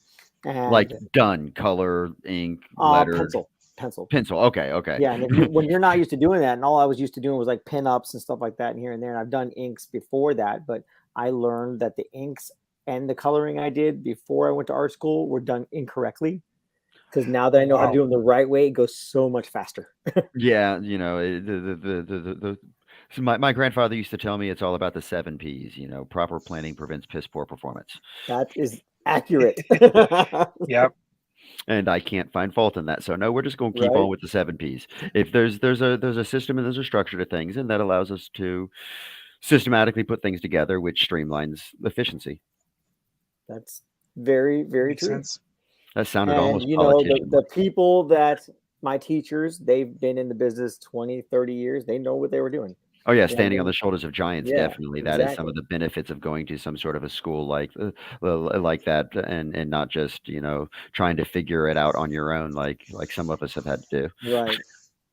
So, and it's a legacy thing because my narrative teacher, right, is the mother of my digital production teacher. There you And go. my second year narrative teacher was the husband of my other narrative teacher. Wow. So yeah, it's a family. Like it's Yeah. I mean, oddly enough, Makes sense. I went there and the year I started going to school there was the year after the Cuberts stopped teaching there. Wow. So Wow. they ended up like going off doing, Adam to Marvel and Andy to DC, and Andy's daughter Emma was a senior my freshman year. Oh wow. So yeah, so like it's a whole family that goes there. It's that Oh yeah, and the children networking cycle through it. possibilities, Yeah, and there's lots of things that play into that. and I Absolutely. think that they Absolutely. laid it on thick on us. I think it's done that on purpose to kind of to weed out the people that are there because they're fans of comics, as opposed to those that truly want it to be their career.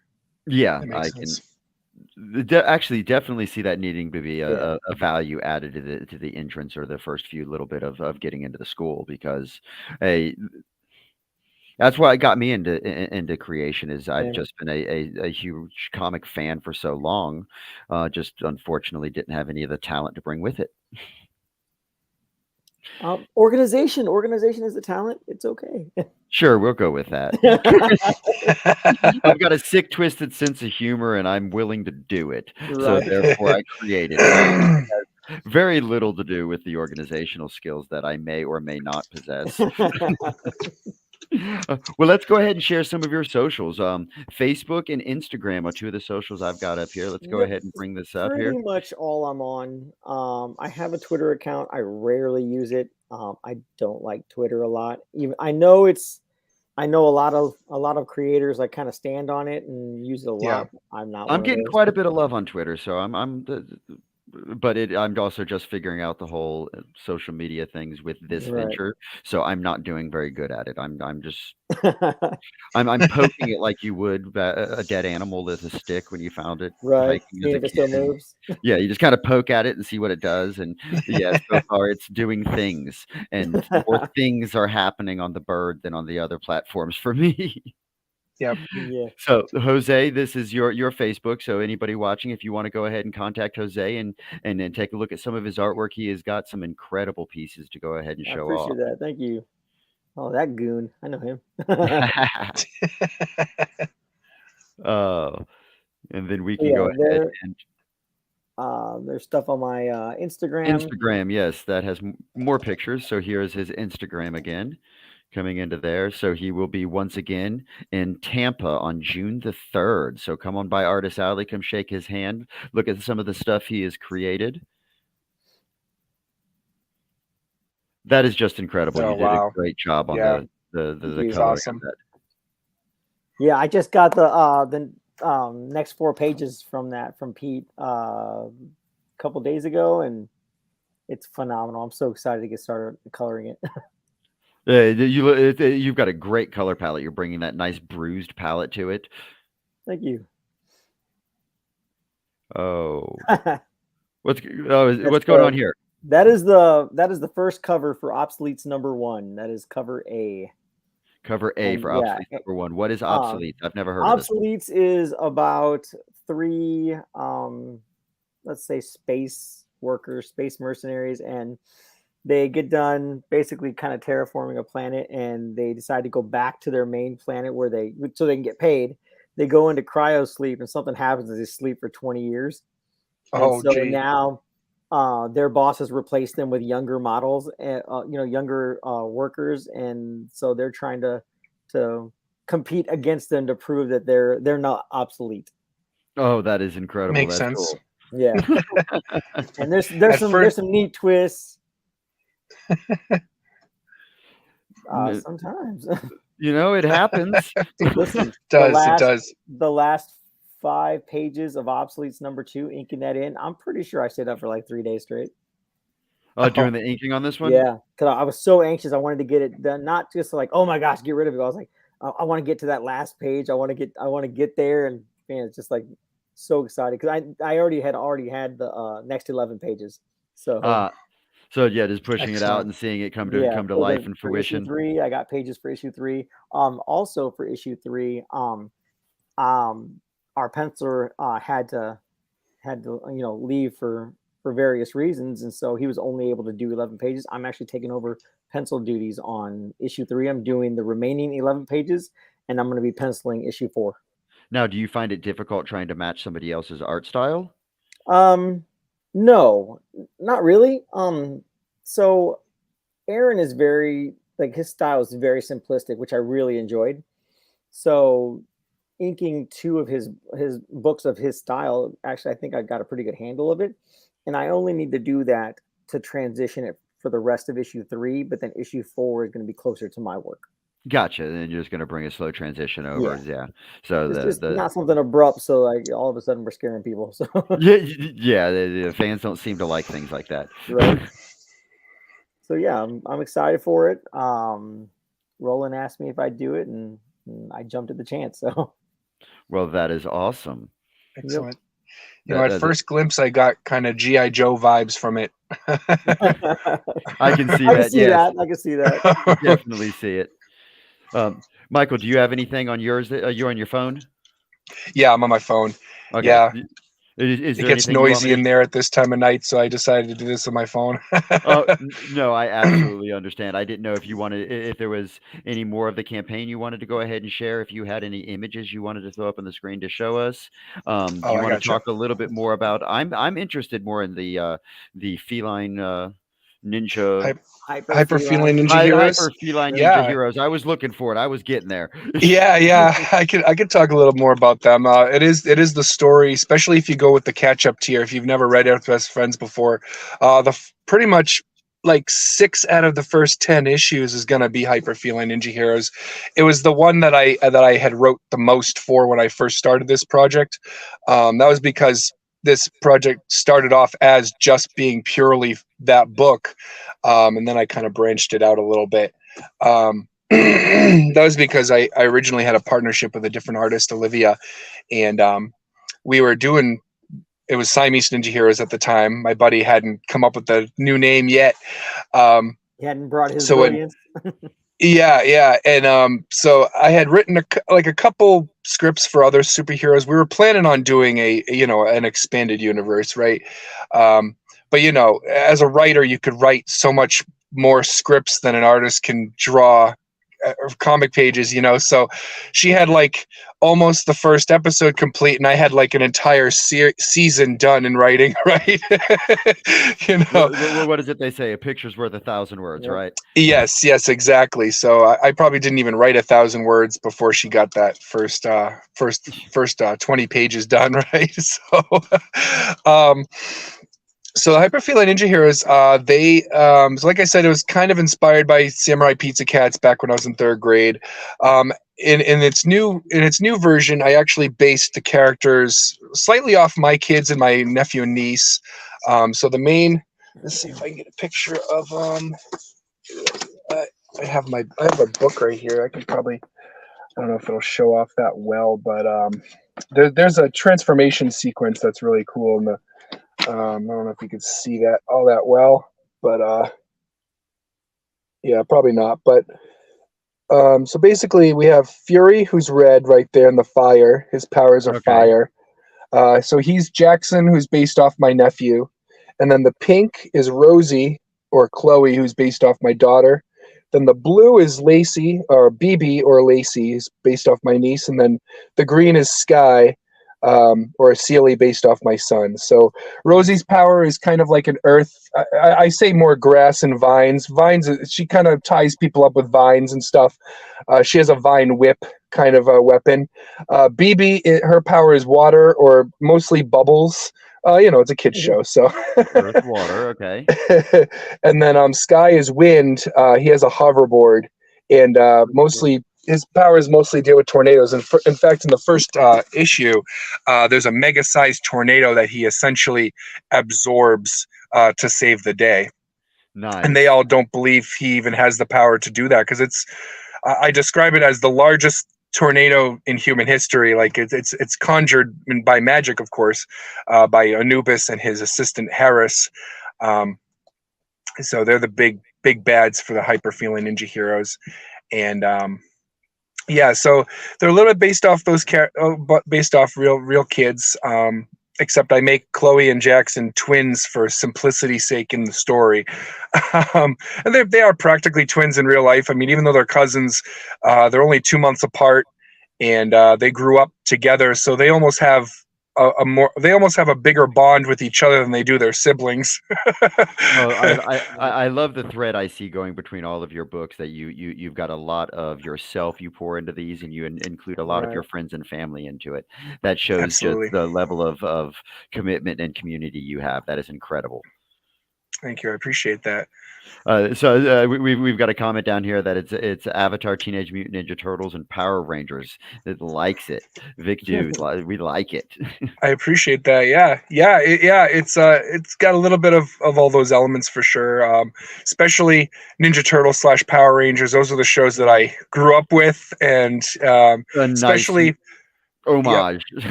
Yes, exactly. And Fury is red. He's the leader. It's definitely because of the Red Power Ranger being the leader. It's the only reason I made him leader.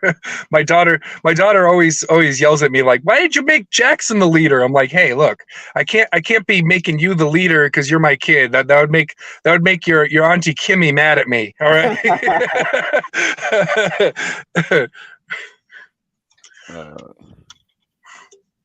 Sorry, I'm looking through real quick to try to find a better image of it, but we got the one. Yeah, the first right there. Yeah, so that's a Gabriel Nissi cover, and that's actually the cover for the first issue of Hyper Feeling Ninja Heroes. That looks sweet. I dig that. You can't see the number 1; it's too transparent. I have to fix that, but it is there if you look real hard. That is such a clear and clever merger and mashup. Yeah, I think that was explained the best. It's a Teenage Mutant Ninja Turtle meets Power Rangers. That is absolutely written all over it. That is, and 2 franchises that have definitely spoke well with the community. Oh yeah. We all have a little bit of that in us for sure, especially if you grew up in the 80s, 90s. It's. Sure. Oh, they created an entire animation series just to sell us toys. Yes. Yeah, pretty much. Yeah, our childhood was a lie, man. It was all for commercialism. Oh, but I loved them. I would collect every one of them, just like the TV told me to. Me too. I did. I had a lot of Ninja Turtles. In fact, I had Ninja Turtles characters that I swear I don't even think I ever saw the episode where they were in. Like I had characters that I was like, I don't even know this character, but I want him. Like Usagi Jimbo. They had them all like super buff and everything, and the action figure. I remember that. Like that was great. Oh yeah. Oh yeah. Yeah. 80s. What a time to be alive back then. Yeah. Oh yeah. It was so much different than now. I mean, maybe it's because I'm an adult now, but I go through the toy aisle at Walmart and I'm like, there is nothing, man. There's nothing. And even my kids are not that excited to see half the things that are there. They like the blind bags and the mystery boxes. Like they're not even into like the action figures. Not even my son, really. No, yeah, I was a huge action figure fan as a kid. Yeah, me too. Walmart and Target now have they brought back like the OG Ninja Turtle characters, the one like when they had the trench coat on and stuff like that. Okay. Yeah, I started seeing some of them. I know they started bringing some of the yes. Yeah, hey, yes, there it is. Yeah. Nice. Thanks, Pops. Yes. Exactly. Funny enough, I didn't have that one. That was probably the one Ninja Turtle action figure I didn't have. Yes, I agree. Yes, they're giving kids a gambling addiction with those blind bags. They are. I haven't thought about it that way, but you are absolutely correct. Yes. That is, Vic is wise beyond his young years. and unless you have kids like mine, you see, mine if cracked the codes, they take a look at the UPC code patterns on those, and they will go through an entire box until they find the one UPC code pattern that they were looking for, because they know which one they were missing in order to add it to their collection. Right. It's wow. Yeah, I That's think I may pretty have done a impressive. bad thing. I use numbers a lot. So there was a small period of time when my children were younger. I've got this large mirror in a common area of the house, and I have an obsession with taking my dry erase marker and writing on mirrors because I'm constantly doing math work for my day job. So Sure. I decided to go ahead and just write a cipher on the mirror real quick. And my eldest cracked it, of course, and so I gave her $5, and so I wrote another cipher and I complicated it a little bit more and I changed it to like a book cipher, and then I hit a scratch off ticket, and then they cracked it. Then we turned it into a game that went on for a couple of Wow. years. Of either would just be a random cipher would appear on the mirror, and if you crack it, it would be the clue to whatever it is I would hide. And Now so yeah, work they for learned to Cyber- or FBI. start looking at numbers and cracking numbers down, and figured out that on those blind bags there is codes imprinted on the back of the bag, and if you read the lines of code, it changes by one digit, and Yep. you can have, you don't know what you're getting, but it's going to be different than what you have as long as you catalog what you Ah. have. Yeah, it was this year I learned you can figure out whether or not a comic book is a first printing or second printing by the barcode. Oh yeah, based on the barcode. Oh, Yeah, yeah. I never knew that. The last And year is when my I figured local- that out my when I local purchased my comic first shop guy UPC. told me. But what about Wow. before there were barcodes, man? Well, then you had to Yeah. rely on the different covers and Easter eggs they put into You had them. to find them on the Hold spinning on. rack. I'm gonna give you all a test. There are probably 30 printings of Freak Brothers. How do you tell them apart? I don't know. How do you tell them apart? Yeah, exactly. Good. That's what I'm trying to find out, bro. That's a question that you need to pass on to his daughters or his children. We have, Yeah, right. Right? They'll figure it Go out. ahead and tell them as soon as they figure that one out, they can find a $5 scratch off ticket behind Right. behind we have looked all over the place, and it's like some people say it's the color of the logo. Some Who people prints say it? this. Who's Some the people publisher? say that. But even back in the 50 Cent day, I think it was 50 Cent was the first Freak Brothers books were 50 cents each, and there was probably 6 printings then. It's hard to figure out which one is first, second, third, fourth, fifth, sixth. You Wow, might know wow. they might know which one first is, but after that, no, it's like nobody can give me definitive answers, okay? Because the copies I have, I want to know, and I don't know. I might have to. I'll check into that for you, Pops, see if I can't It's- find something right? out. I've got a lot of collectors in my network. It's been I mean, I've heard 20 different things. That's why I just gave up, because nobody's theory matches anybody else's where you can find a consensus. Yeah. You know what I mean? It's like everybody has a different idea of what it is, and then come on, man, just tell me which one was first, which one was second, so I can figure out which one I got. Yeah, right. I'm So- pretty sure it's not first, but They don't have an indicia inside of them, do they? I've looked all over the internet. How do you find the first? How do you tell which printing of Freak Brothers comics is the first printing? Right. You'll get 20 different fucking answers. Oh, wow. What the fuck? But that's just the way comics was back then. This is Right. like way back, right? And they were only in head shops. You didn't find them on the spinner rack at the supermarket, not Freak Brothers. No, that was underground. They were only you could only find them in very small amount of places that would actually carry that. Feds and Heads and all those different underground comics. I was gonna say, they didn't have like mainstream comics when those books came out, right? Those were Well, like they had, comic shops, I mean. no, they didn't have comic stores. Yeah. You might find them in a head shop where they sold bongs and stuff like that. Right. That's where you'd find the underground comics. That's where I found them when I was a teenager. And okay, here, let me throw this to you. You look at kids are sitting in front of a liquor store trying to get somebody to go in and buy them some beer. That was me outside of a dispensary, or not a dispensary, but a head shop, trying to get somebody to go in and buy me a comic book. Right. Oh, wow. Because I couldn't go in. I was too young. I wasn't allowed to go in the building, right? So I'm out there trying to ask, will you go in there and buy me a Freak Brothers comic book, baby?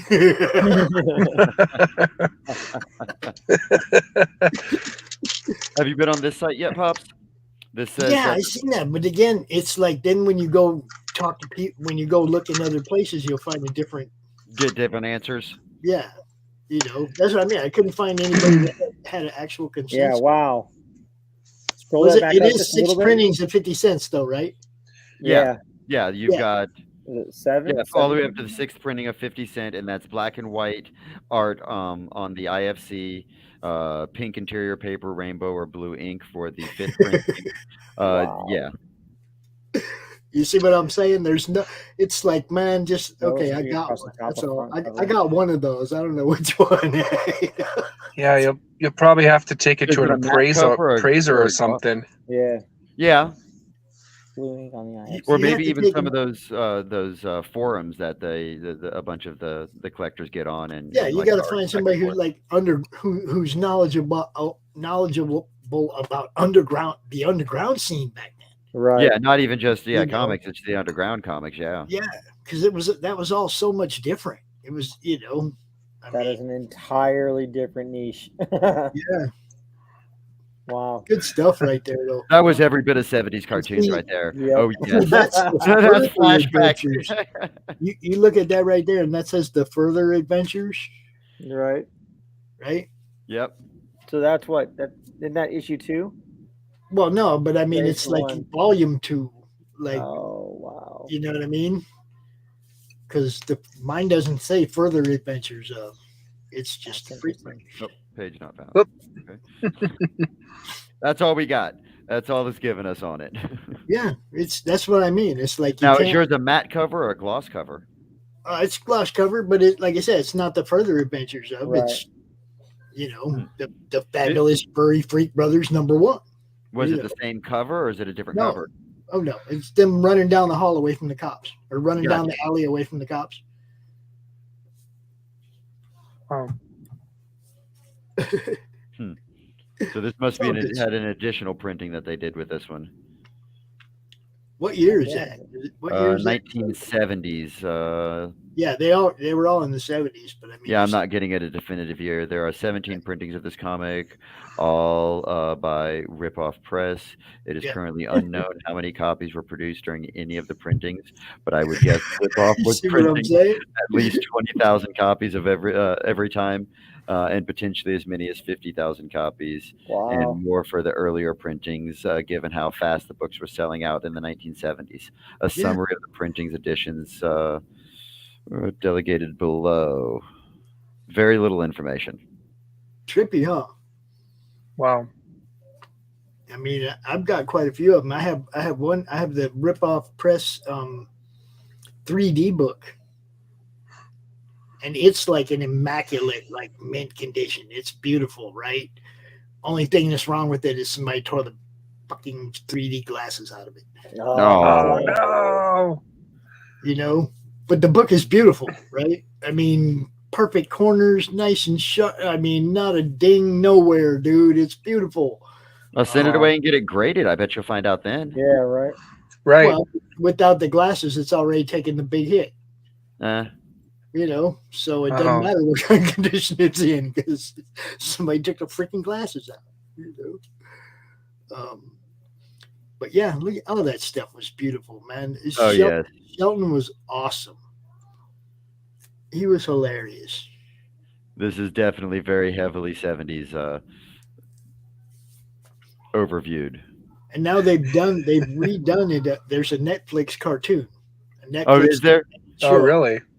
But they've updated it to now, but they were like Rip Van Winkle. They were asleep for 50 years or 60 years, and now they're here in 2020. Oh, so kind of like what they did with the Brady Bunch movie. It was like the Bradys were acting like it was the 60s, but it took place in the 90s. Right. Dude, it's funny, but it's not. Like they're standing outside of a dispensary trying to find out where to get weed. Right. I mean, oh my God, you can buy it in a store now. But the kicker is you got Woody Harrelson and John Goodman are two of the voices of the three brothers. You know. Oh no, that's yes. Yeah. Oh God, yes, that's a good cast right there. Right. So I mean, if you want to see some funny shit, go. I mean, obviously it's been watered down compared to what it used to be, but if you want to see some funny shit, go over on it's on YouTube, man. It's not Netflix. It's on YouTube. On YouTube, gotcha. Right here, YouTube. Yeah, it's funny as hell. I'm sitting here wondering where my boy Roland's at, because I'm getting ready to switch channels here. We got to turn off a couple of these destinations and turn on a couple different ones because Silverline doing their show. But Roland, you gotta come hang out with me, bro. Well, while he's getting set up, I want to go ahead and give a very special thank you to Jose for coming on tonight and sharing this with us. It was incredible meeting you. Thank you. And thank you, Michael, for coming on and talking about your Earth's Best Friends and book 4 that's going to be over on Fund My Comics. We need to go ahead and give him some love. So at least jump over there and buy him a cup of coffee or something. Right. Thank you. That's cool. Yeah, man. absolutely. And yes, thank you for the link. I can give you the grandkids review of Michael's book. They like it. They like. Oh, right on. Nice. So there it is. That'll be something. That'll be something cool. My grandkids might like it as well. I might. Yes. Yeah, and Michael knows. He's like, I tell him right away. Oh yeah, they like that one. You know, it's like that. The problem is that it's not in real good condition anymore. Yeah, they fought over it, right? Is that what it was? There's 4 of them, so by the time 4 kids get done reading a graphic novel, it's kind of. So there you go. If you got grandkids, buy one for each of them. At least if you have that collector's bet, buy one for yourself and one for them. Yes. You know what I'm saying? Yeah, I have a couple copies of Making Friends by Kristen Gutzik, and my 2 littles, like I took them to Free Comic Book Day in Pennsylvania, and they got to meet her, and they got a copy of the book. It's been shredded since because they've read it so much. Like clumps of pages are coming out. And I told her that I went to New York Comic Con and told her about it, and I have issue 2 or the second volume. I was like, okay, I got to get 2 of them. They're gonna set them up. Well, Pops had a great idea, so I'm going to go ahead and throw my money where my mouth is, and I'm going to get you a physical copy right now. There you go. There you go. I appreciate that. Doc, go ahead and say sign off to your people, and then I'm going to kill Amy's channels and add in the Silverlines. All right, that sounds good. Once again, thank you very much, everybody, for coming out and seeing us. It's all good with Jose and Michael. Until next week. Doc. Yes. We'll see everybody next week. All right. Thanks, Pops.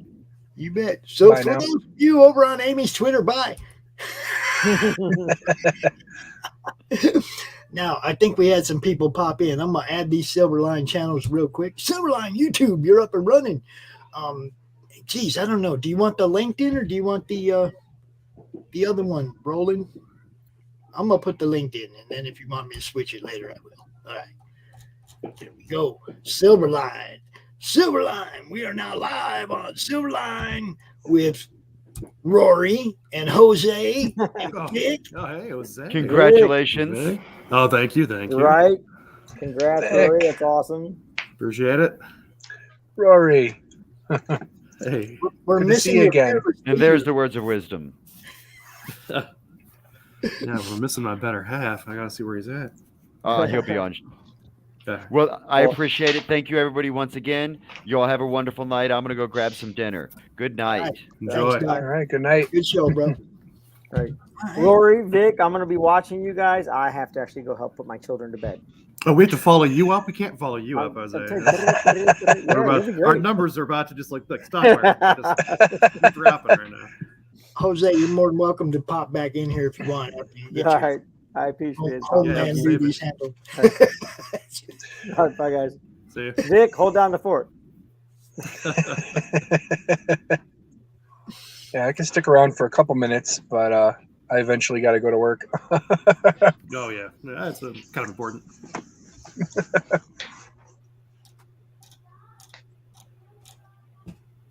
Oh, all right. So I don't know where your fearless leader's at, Rory.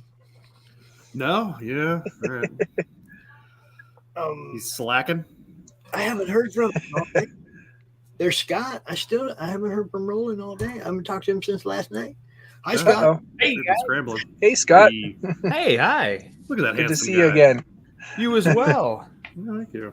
So I think what's happening here is we're turning this into a CRoM Con Silverline countdown.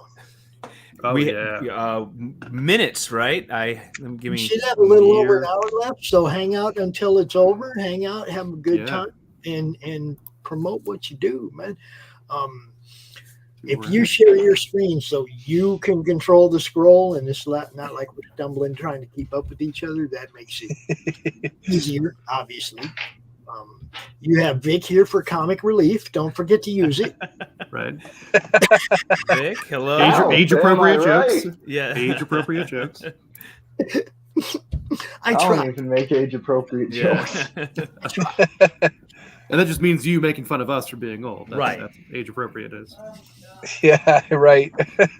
And he's really good at that too. Have you noticed? got that quick wit. Yeah, he's always going after Rich, man. He's always, Oh man. I'm Irish. He's Italian. It's natural for us to hate each other. Yeah. It's like walking into a barbershop with a bunch of old men in there, right? I haven't been to a barbershop. barbershops. He's kind of like, Yeah. You gotta show you two where to go. Well, then if we get Vic and Doc Blalock and Rich in a stream together, it'll just be 2-on-1 there all the time because Doc's always going after Rich too. He's always going after me. They're like a triple threat. Oh, so he'd be going after both of you then. He wouldn't be teaming up then. No, they're like a triple threat match. We've already seen it. It's crazy. Oh, really? What's up, Steve? Shut up, you Walmart George Perez. Well, Scott, if you want to share your screen and let's start talking about this, getting people to go check this out and back it. I will drop the link again. 50-something minutes. Let me see. For the new people who have just joined on the Silverline screen. LinkedIn, like Mr. Dunn right there. How you doing? What's happening? Mr. Dunn, Richard Dunn. I know that man. That is Steam Patriots VIP Super Richard fan. Dunn. Yeah. And let's see. Okay, I can you, share that. But I only have one screen, so forgive me, everybody out there. You're going to see I might stumble behind. No, see, you'll be the one in control of the scroll. Yeah. So you just talk about what you're showing. We're all going to see what you're looking at. So you don't have to see our pretty faces. You just do your thing. Ladies and gentlemen, pretty beautiful faces. Of the jury. That's why I'm sad. I don't get to see all you guys while I scroll here. We have a scant 56 minutes to go on our campaign. We have been pounding the pavement, knocking on doors, getting everybody Some hands, shaking babies. Shaking those babies to get money to fall out of their pockets. It's not a lot of money in babies' pockets. It's strange. But we have exceeded our $4,000 goal. So thank you, everybody out there, for getting us across the finish line. We are teamed up with Ron Fortier's book, Beyond the Stars. Both Steam Patriots and Beyond the Stars are issue 2. So they're the continuation of our stories. And the question that comes up frequently is, how do I get number 1? And you can get number 1. We'll get there. You scroll all the way down and it's an add-on. So if you're not familiar, take your time. If you're not familiar, you got an hour. If you're not, he's just recording himself so he can leave and just play it later after he leaves. We'll never know he was gone. Whoa, crafty like that. Steam Patriots is the story. The story. It is where steampunk meets the American Revolution, and it is a steampunk origin story set in 1776, where Ben Franklin has tweaked steam technology, and in our Steam Patriots world, there are Franklin boilers and knockoff boilers that are of lesser quality, but we have a fictional protagonist named Felix Ward, and he's a smarty pants. He has a photographic memory, which is not quite the right word for 1776, but he can remember what he sees. And at the beginning of the war, in issue number 1, if you didn't read it, I won't give too much away, but the British are invading Long Island, and Felix's father has come into possession of some Franklin plans for a weapon. Felix thinks that might be a bad idea to allow the British to have them. So he gets caught up in the British juggernaut chasing him, and issue 1 ends with a cliffhanger. And we did intend for that. It was not just a stroke of luck that we managed to write a good story. I think Rory and I found ourselves somehow, despite our best efforts, wrote a great story. And issue 2 picks up right where issue 1 left off, which is always a good place to pick up. And we got it here on Kickstarter. We've got lots of options to grab the books. I will start scrolling.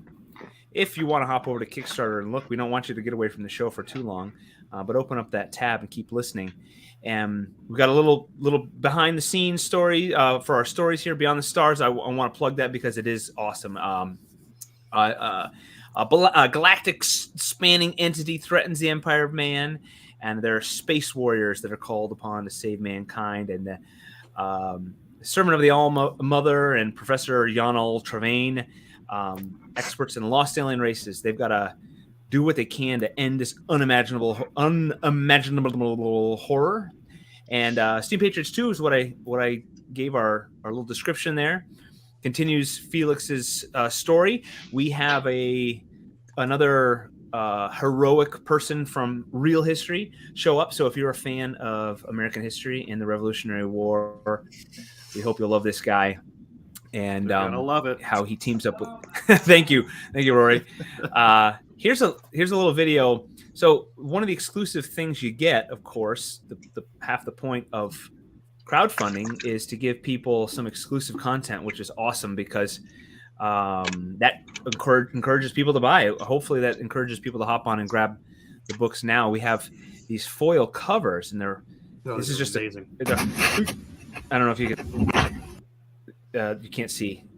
Did it jump? What happened there? It looks like it. It does in my frame too. Yeah. So it's hard to see, but they're beautiful foil covers. I'll hit play here and see what. Yeah. It's like scrolling as you hit play. Yeah. But so you can see they're printed right over a foil. This is the uncut proof. Maybe, I guess, is that the right word? Yeah. Tommy will correct me if I'm wrong. Printed on foil, so it's got the whole thing has a luster, and there's foil behind the logo there. And this is Quentin Bedwell's cover.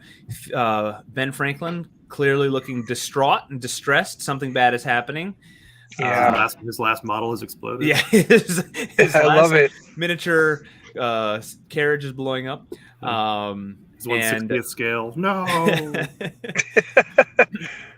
So for our backer options, I want this to scroll by itself over here.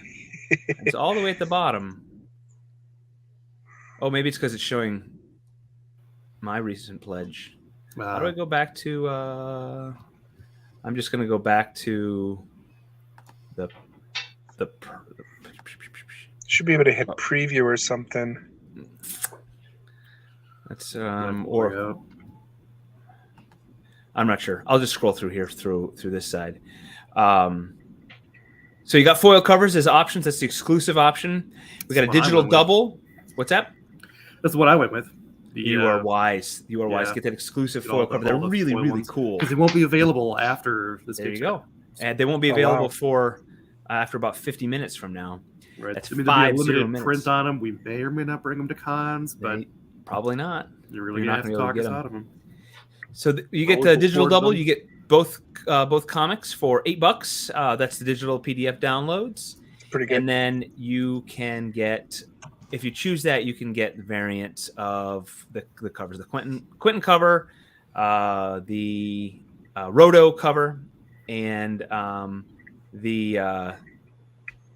well, Where's these are. Clinton cover? Oh, there he is. Yeah, keep going down. Oh, sorry. Yeah, that's the Roto. That's the Quentin cover, and then that is cover. Peter Clinton cover. Yeah, really cool stuff there. Of And course, then from the side of the Reds. What's that? Of course, from the side of the Reds. Yes, from the perspective of. No, surprised he didn't draw himself in there. Yeah, well, maybe that might be little Peter. Yeah, a little Clinton, Peter-ish. especially with the spittle. The solid eyes, up at 3 in the morning with a new baby. That could be it. Then we go through here. We got interior art, Beyond the Stars, really cool stuff. All the sci-fi goodies of artwork. It's pretty cool. Of course, they will have more dialogue and words on them. And then some of our interior art. I'm not going to tell you what's going on here. Some guy's doing something. This guy's looking at something. Something cool over here. Some British guys. Something big happening. Oh my gosh. Something's happening. Oh, don't know who this guy is. I think that's Ben Franklin. Felix is either doing something awesome or horribly awful. Screwing it up. No idea. It's always 50-50 with him. There's no in between. And this whole scene here gets a little clearer with some dialogue and some captions. But cool art, very steampunky. And so then you can go through, do your add-ons, and the question was asked, how do you get issue 1? You can grab them with add-ons, and you can grab any Silverline title you want to add. Once you back it, it'll take you to a new screen and says, would you like to add all this stuff? You want to click add-on for every single thing. Every get 10 of each. Get them for your friends. If you want to, here's... Oh. What's that? It's always best to go for the 5 for 20. Best value for books. That 5 to 20 copies of each. Yes. No.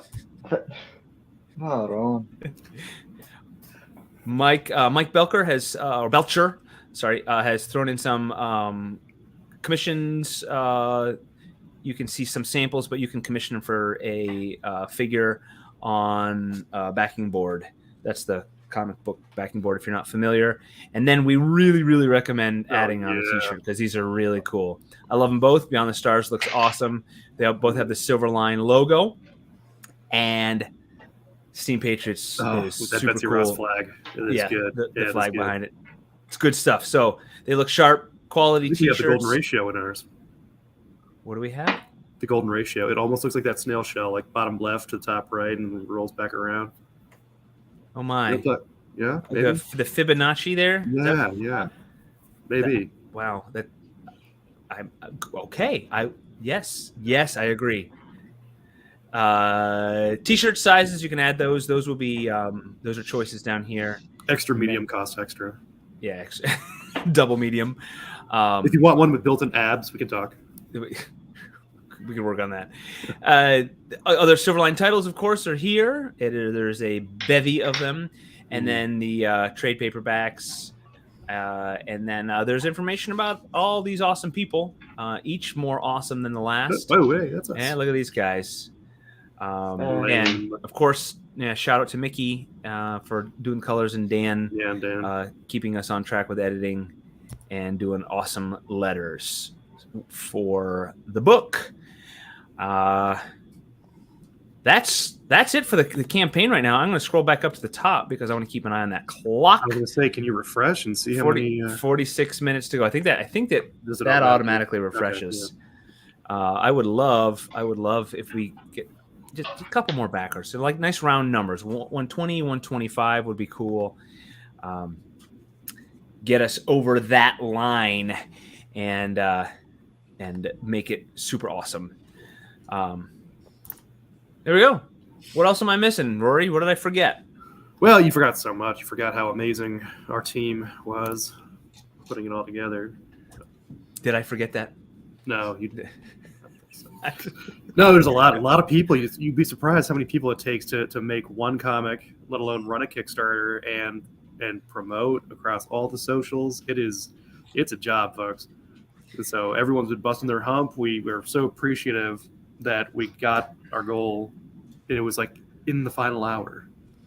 Not final hour. This is the final hour. Yeah, this is literally the final hour. But yesterday It was going to be close, but we Yeah. did it. So Yeah, it was much rejoicing. It was eating of minstrels. There is a was butt trend trumpets. I've noticed with the crowdfunding campaigns, the slow middle. Yes, there's very the much flurry of activity at the beginning, and I think there's the people who wait, and then they realize, oh crap, I've got a day to do it. So we appreciate all of you. But that's Whether usually you- the last category. Usually, all your family and friends. The Oh yeah, I forgot to do that. when you tell all your aunts and Grandma. uncles, Yeah, you're not going to get your book, and I'm not going to come to the family reunion. that's right. So didn't I do this last year? you better buy it. Yeah. And I've gotten a couple texts today from some family. I'm confused, so I've helped them. Thank you, family and friends. We appreciate all of I you. want to thank not only Peter but also our friend Brandon for helping to open up our international. Yes. I saw two pop up from the Netherlands, and I know who that is. From where? Are we allowed to talk about? We're allowed to talk about that on the air? Oh, is that clearance only? Okay, nothing. Oh, okay, not the Nether. Nether region. The No, not Netherlands. Okay. The land of the Nethers. Oh, Yes, thank you. Two? Did he order two of them, or did he? I think him and somebody else, and then maybe Spain and Italy and somewhere else. Oh, international. Yeah, we're holy smokes. We're big in the Dutch. You know, we're like the David Hasselhoffs of the Netherlands. What? We'll have to throw in a windmill.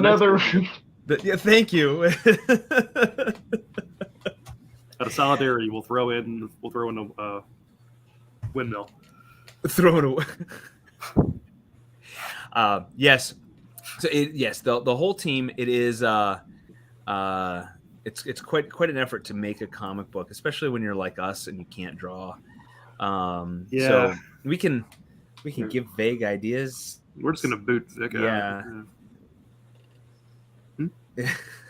Oh, I'll fight you. Vic did. I will quote him as saying, "I don't write." I mean that's in writing. Yeah. I said I don't write well. You don't write? I believe you said I don't write, and then you wrote I don't write well. So if we're gonna, I've been taking that out of context. I know right. I know right. I know right. Then you wrote I know right good. And yes. Yeah. Then me know right. And then a hand came in from off screen to whisper in your ear. Like how to correct I that. don't write well. The apostrophe. I am taken out of context on our Wednesday show frequently. Am I allowed to click comments over here? Because we've got a couple. Steam Patriots VIP Richard Dunn says we're at 113. Did you do that math? That's good. That's some good math. That's quick. I would have had to ask Google what percentage is, and then we got a woot from First World Comic. Yes, I concur. A hearty woot. I will agree with. I will double that woot. So folks out there, we are in the last 41 minutes of our campaign. The biggest thing you can do, all of you 118 people who have backed it, is share. Share it right now. We've got 40 minutes left. We would love to see that number tick up a couple more. It would do our hearts well, do our hearts so good. So much goodness to see just a couple more come in these last few minutes of the campaign. It's been awesome. Awesome. What, 3 weeks? Not quite, just under 3 weeks, I think, or 3 weeks. Yeah. We started on a Tuesday, ended on a Sunday. I don't know what percentage of a month that is. I don't remember. I can't. Maybe Rick can do the math and find out how many days, what percentage that was. So I know math. If we have, if folks would share the link, share it far and wide on all your socials, that would be awesome. The last few minutes, last flurry of activity would be fantastic. And for all of you that have been sharing, thank you. And Pop's having us here on CromCon, hosting our Wednesday shows and Sunday shows and so forth for all the Silverline people. We have a good time. Share on Twitter right now. So please, if you have a Twitter account, grab this link, share it over there on Twitter, and tell them they can't keep us down. Thank you. I'm gonna. How do I? Fight the power. let's see. I'm gonna share. Yeah, Like, share it you on just- Twitter. From the YouTube channel, Uh-huh. you just share that link straight to Twitter. Man. I'm gonna do that, and I'm going to talk about that right now as I do it. I'm going to go to YouTube, and I have subscribed, so it should show up in my subscribing. Subscriptions, comics. I want to punch Ben Franklin. He's too hard to draw. Are you drawing him right now? You want to punch him because he's Okay, too. hold up. I'll give you a different way to draw Ben. Draw Hitchcock and give him glasses. Oh, that's true. Is it because of his corpuscular form? Draw Hitchcock? Is that even? It's easier somehow. It sounds just Simple like lines, yeah. drawing another person that's difficult. No, look at that. Yeah, look at that silhouette that you used to see, right? No, Yeah. it's Oh, the Really hair. easy silhouette. You draw the silhouette, you give it glasses and long hair, and you got Ben. It's his hair more than Simple anything. shapes first. Hair drawn triangles. I never quite thought that silhouette looked like him. I always thought it was. No, it's just a general kind of puffy. Yeah, puffy person. I do, but Alfred Hitchcock Presents is some of the best television there is. That, along with Twilight Zone. Good. They are both sadly underrated in this generation. They don't know what they missed. They don't have no idea what they missed. My children, I have apologized to them frequently because I've made them weird. It's my fault. I did make them watch Twilight Zone and Alfred Hitchcock Presents and lots of old terrible sci-fi and quite a bit of 80s cartoons and Mystery Science Theater 3000. But so have they I watched Alf? Alf? That's all Actually, that matters. Vic, they have not. They have. I think they're aware of him. They know of his existence. Hey, Vic, but I just had to say, CRoM greater than Alf. Okay.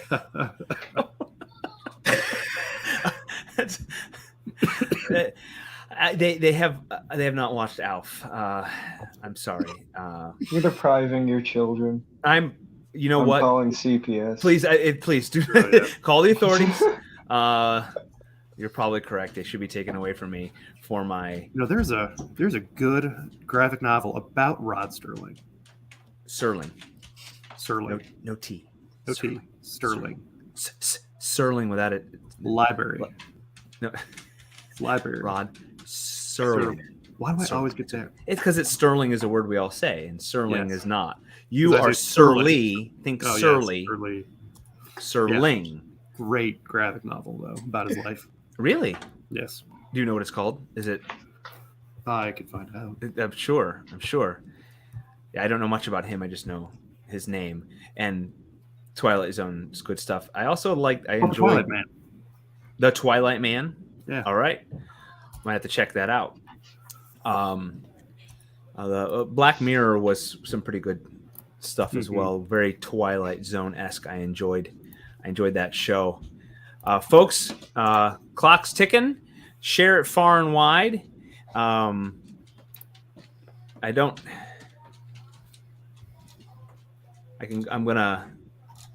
want to reiterate grabbing the foil covers. I can't stress that enough that is going to be exclusive content.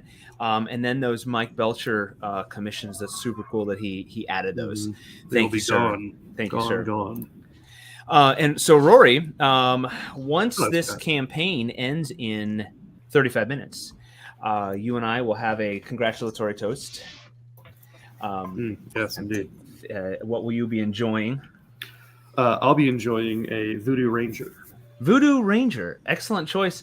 I was going to have a big ditch. That's ditch, as in the Erie Canal. Big ditch. Hayburner.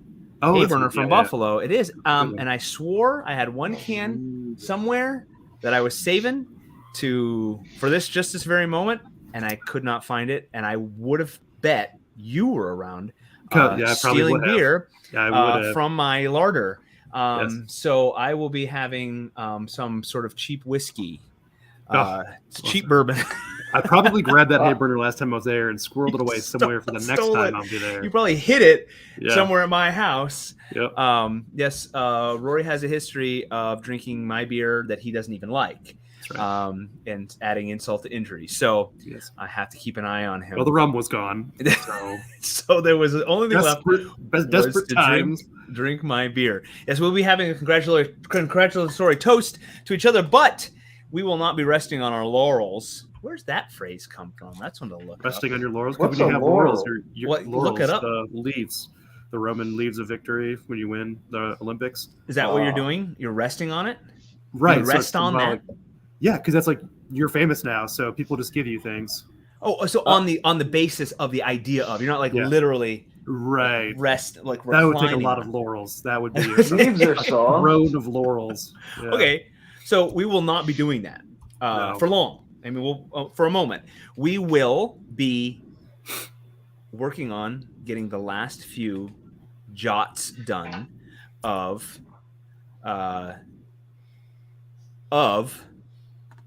Steam Patriots number 3. All right, Which look, is that thing just just about jumped up a bunch of money, but it didn't jump up in backers. So somebody just like increased their pledge or something. Oh yeah. Oh, I like that. All right, we'll take it. Hey, We love okay. you. Wherever you are, Thank you. wherever you are, hugs and kisses. I guess they want more over in No, Somebody it was saw- at like yep. 42.25 or Yeah. 44.25, and then boom, it was at 47.30. Yes, thank you. Oh I my bet it was goodness. the foils or the t-shirts. You know, Yeah, grab those T-shirts too. Now's the time to grab them. And the foil covers. Yeah. So So. might be hard to find later. Oh, Richard. Oh, wait a wait a minute. Richard. Oh my goodness, this Me. guy. Good This guy. Okay. I thought I liked you a lot already. You can't like Richard Dunn anymore. I mean, it's hard to not wait. It's like It's hard to Richard not. Dunn is an easy guy to like. And I know him half as well he's as I should like. I like him twice as much as I did. No, it has nothing to do with how much money he's given us. He's just an awesome dude, and he has already been slated to be drawn in, and we really wanted him to be in issue 2. But we have a better idea for him, and so Mr. Richard Dunn, Steam Patriots VIP, you will get your moment forever emblazoned in a Steam Patriots issue. But we wanted just the right moment. And we have an idea for it, so that's coming. That's coming, and we can't just give you one panel. You might have to go out in a blaze of glory or something like that. I'm not sure. You're gonna kill your biggest fan. Well, you know In the what? background, burned as a witch. Still doing that? It's just, like not even like nobody ever mentions it. It's just happening in the background like a Monty Python scene. We could just have him He's back there beating a cat. Just actually, I know he would enjoy a Monty Python. Yes, you would. Wait, you misspelled fools. I'm into the foils. You talked me into it, fools. The foils. The foils. Richard, you've been foiled again. Foils. You got me with the foils. Foils. Give it as an investment. Thank you, sir. Yes. Anyone got a time the price machine? of foil is on the rise. Buy it now, folks. Invest and take your Roth IRA and convert it to foil. Convert it into foil. It could- covers. Roll it over into foil comics. It could be your college fund someday. 31 minutes left. Please share this out to all your socials. Even if you're not, like down with it, one of your friends might be. Give them a chance to not miss out. Yes. Thank you, To sir. your enemies. Get it? Yes, friends or enemies. Get it in front of them. We have issue 3. If everybody's little inside track talk here for our VIP fans, issue 3 is pretty much ready to go to the artist. We've got a few little adjustments to make. For anyone not familiar with creating a comic book or working with a team, now I do frequently say that I think one of the worst phrases in the human language is group project. But the creative process when working with professionals and people dedicated and excited about telling a story, is incredible. Is awesome. It's hard for us to say Steam Patriots 4 or 5, 6, 7, 8, 9, 10 is done. We have a big story arc. We have an idea. We have an idea where it's all going. But what happens is we write. Roy and I write, send something to him. He sends back, just thumbs down and middle finger pictures and tells me it's garbage. He tells me I'm garbage. So after I hide under my covers for a day or two, I climb back out and I edit the script again. And then we send it off to our artist. And the artist will frequently do exactly what we say, but frequently also will send some stuff back with a little adjustment or an idea, a suggestion to say, in this panel or in this page turn, if you do this, I think it'll be better. That is here too. And I'm going to click on that too. And she is here too. Hello, Jennifer Dunn. She is. I'll give her VIP status as well. She may or may not be my sister. I'm not going to click that next. I'm not clicking that next one. Click it. I'm not. She better. The only reason we're putting that up is because the Dunns have put so much money towards so much support. And thank you, both of you. We love you. I appreciate it. I'm just gonna go out there and say I put that up whether he wanted me to. Yeah, thank you. Yes, thanks, They're gonna love it. They're gonna love it. So that was the best intro we've done. That was. We may have to play that here right at the end. Play it. You're gonna have to. It's definitely producer has the control. Yeah. Okay. So. I don't know, here we go, guys. This is our so a lot of times people I don't know if I can but a lot of times people make trailers and they boom, boom, boom, boom, boom, boom, explosion, and things like flying through and flying at your face. And we could have done that fine. We could have hired Spielberg. Sure. We could have had Zuckerberg and somebody else, and they could have made. But I think Zuckerberg is who did it. What are you talking about? Zuckerberg, some Zuckerman to make our trailer, but no, we did better. So I don't know. Will there be audio? I'm not sure. Oh yeah. Oh, make it big. Right there in the corner. And welcome to the Kickstarter. In the corner of I'm Roland the screen. Make it big. Come on, Scooter. Bottle washer at Silverline Comics, a genre-spanning independent Boo. graphic novel publisher. And I'm here to tell you about.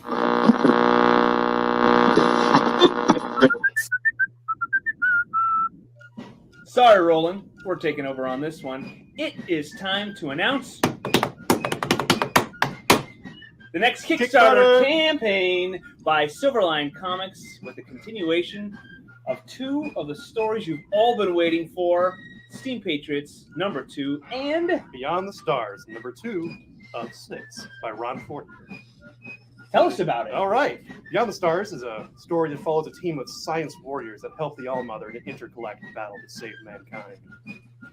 Scott, tell me about Steam Patriots #2. Steam Patriots is a continuation of Felix Ward's story where steampunk meets the American Revolution. If you read his adventure in #1, you wondered what's going to happen next? Well, here's your chance. You're going to love it. They're going to love it. I'm telling you. They're going to love it. Telling you. We did that all in one take. Yeah. I could barely tell. I gotta show you guys. I have to show you. Okay, this is Scott in the back right now. What? Yeah. Now Dude, I'm in here with my pencil going like it's a Nick flute. is over here going. I'm with my pencil like a flute. And Rory has the I'm just the immaculate deep thoughts. beard, playing with the immaculate beard, and the whole time, all I'm thinking is, Scott, work on that drum roll, bro. I'm no percussionist, and I was pounding on the table here. to try to Yeah, get but that. it wasn't like uniform at all. It was Oh like no! boom. Nope. My brother Like a was the toddler on a percussionist. pan. We had the drum set in our house. And my brother was the at all hours, and so I grew up with sort of a disdain for percussionists. Do we for have the other triangle video? players? Is it that on? I don't know if it's on the Give me Kickstarter. just a moment, everybody. Where the heck is Roland? I don't know. Was he supposed to join us? Well, I mean, I sent him the link. I kind of figured he'd be out here. It's a He sent us his lackeys. Yeah. Did you email him? Maybe you guys offended him with that fucking video. Taking over, Roland. He said, "I take over." So I don't see it in the updates. You might have to go to the Insta or the YouTube. I don't know how to do that. Just a minute, everybody.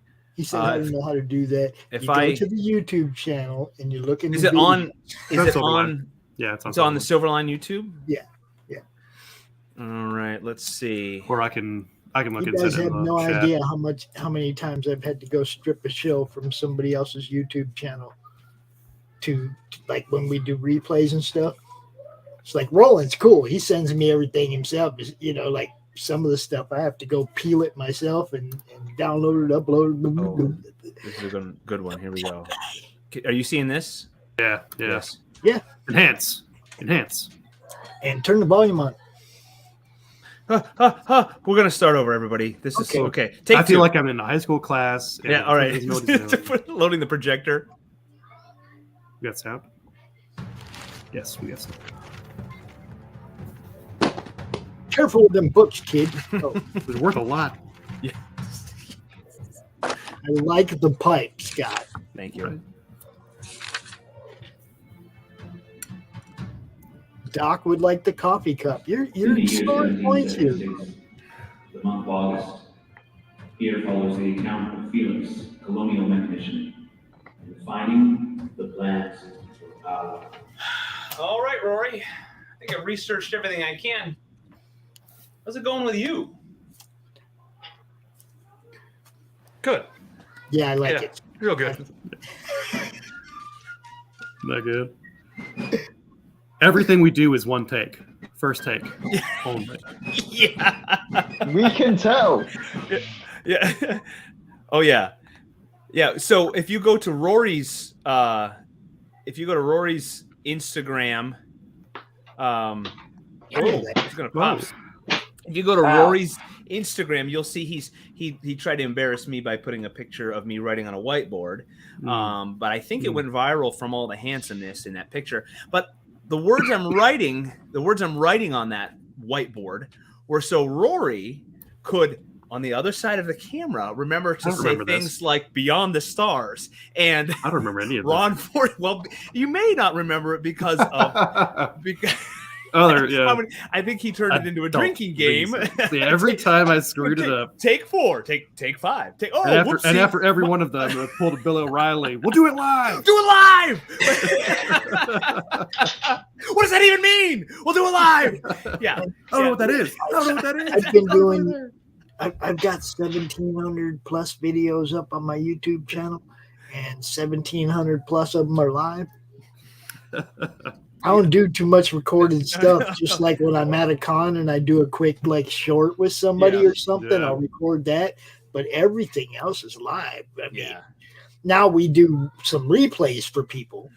Like Roland does, obviously the Silverline replays late at night and stuff. But for the most part, I don't know how to do all that. I can't edit and I ain't messing with that. You know how much more time you have to you do the show and then you spend another 3 hours editing it? No, I'm gonna do the show. You like it or you don't. It'll take to edit, and we get these grand ideas, we're gonna do all this stuff, but then when you actually sit down to try to edit something and you spend hours to get minutes of if you're trying to chunk stuff up and make it actually good. And I don't got time for all that. You're either gonna like our shows or you're not. Yep. And the people who do it, great and good for you. And it shows with people who you do quality stuff, but I don't even have the software. I have to use someone else's computer because every time I edit and I go to export it or render it, it kills my computer, and it'll get to like 89% and freeze.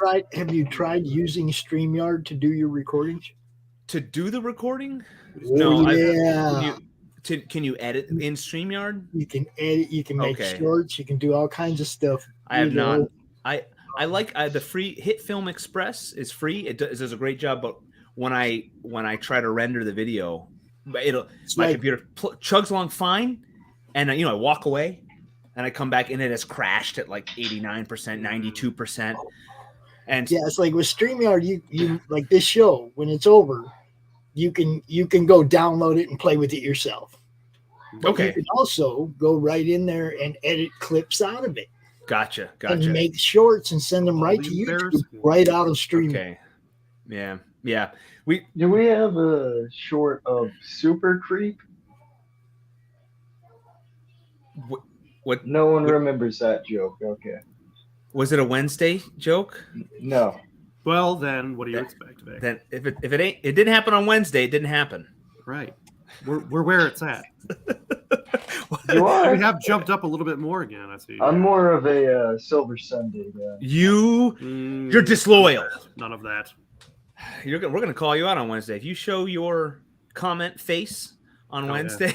Yeah. Oh yeah. My drawing of Bloodshot. I don't know what to say. I don't know what to say. The Sunday crew, they do all right, but they had Howard Shaken. You can't beat. Oh that. yeah. Oh, Howard. Hey, we got another backer. Thank you, number 119. We got 18 minutes to get to 120. Put that back up here, Scott. Yeah, let me see. I'll put that back up. We need that up there till it's present. Share screen. 9-count manual arms. Vegan. Yeah, there we go. I'll scroll. I have heard from your fearless leader. He is okay. Oh, good. Oh, good. Suffer. and see, I was right. You guys told him, "Oh, we're taking over." Well, he's leaving you in control all the way to the end. Rory and I were on another decision. Bo Chappelle. What's the name of their show? The Geek. That's on the Keeping It Geekly, Cody. Yeah, gosh, we were on their show. Yeah. Well, he was just on here. They had both of them had a glitch at the same time, and so they disappeared. And so it was just Rory and me on their show. Both hosts had a technical problem with it. So it was for like 45 seconds, and we didn't make the FCC lost all of their followership. We told their followers you got them canceled. Yeah. Now, see, that's. I'm glad you guys hung in there and waited for them to come back. A lot of people, a lot of like guests, especially newer people, would be like just freak out and leave. Oh, we're you come back and your guest is gone. It's like that's one of the reasons that I'm like really big on having co-hosts and other people involved in my shows, because I get kicked off. I don't want the show to die. I want somebody there that still understands what's going on, can ask questions, keep the show flow going till I get back. Rory and I just make inane faces and go so you say something like basically what you do in that situation is you start interviewing each other. Yeah. So how do I know you, Scott? Where do we meet? Have we met before? You seem familiar. Tell me how we met. Well, it was an August day, early in April, late summertime in the winter, decades ago. As long as it's entertaining, right? Early in the morning, late one night, two dead boys got up to fight. Later, I know. That's the way Vic sleeps every night. Late early. Late, yeah. Well, I sleep twice a day. I get 2 3-hour sessions of sleep. You had one nap yet? What about second nap? Do you do that on purpose? Yeah, kind of. No. Because there's the phenomenon, not phenomenon, before lighting, like electric lighting. Oh, this is smart people talk. Yeah. Well, people think our circadian cycle, because you know how like you wake up in the middle of the night and you're like, I can't get back to sleep sometimes. They think our bodies, they do. I don't know who they are, but they said that when we would me right back to sleep. Oh, yeah, when our bodies would just follow, dark and light, and we'd wake up. A lot of times people would wake up in the middle of the night, and there's records of it being called first and second sleep. And that was just natural. You'd wake up at the middle of the night and whatever and go back to sleep. So I'm wondering if you were following some sort of cycle there, Vic. How long do you have to be asleep before you reach REM state? 45. 45 minutes? Yeah. So, well, man, I don't see it much. I can't remember the last time I dreamed. I get woke up too much. I hear everything. I hear everything if the dogs walk across the floor upstairs. I hear every little noise. It's ridiculous. I'll go into cycles of having lots of weird dreams for like a couple weeks, and then I'll go months with none. And then I don't know what, and I can't figure out what it is. What that's funny because I have cycles where I have lots of weird dreams where I'm in your dreams. Rory, you are some people's weird dreams. You're dreaming. Okay, all right. I had a dream that actually involved Rory once. Well, a dwarf that looked like Rory. He was like throwing an axe. Did he have a Scottish accent? Because no Scottish accent, not a real dwarf. No, it was more of a that kind of thing. I gotta tell you what this sound is. This sound behind me, this all these kids laughing and screaming. I think they're up there and they're playing the WWE game. And they all created their own characters. Oh yeah. Oh, they're actually throwing each other off the balcony. And they're up there just beating the hell out of each other on the TV screen and laughing. Okay. At each other. That's fun. Back in my day, we would have just put a back in my day, we just actually hit the shit out of each other. We didn't fake it when I was a kid. We just picked the little brother up on the top bunk and threw him off. Wailed on each other with a chair. No, I just like chase people around with a stick. Oh, yeah. Okay. Yes, wrestling was a bad influence on everyone, I think. Yes. Especially the Attitude Era. Yeah. How? It made a bunch of rowdy little kids. Trust me. Suck it. My son's one of them. Now he's got a bunch of rowdy little kids. Misbehaving. No, they're just rowdy. Yeah, right. Rowdy's good. Rowdy's good.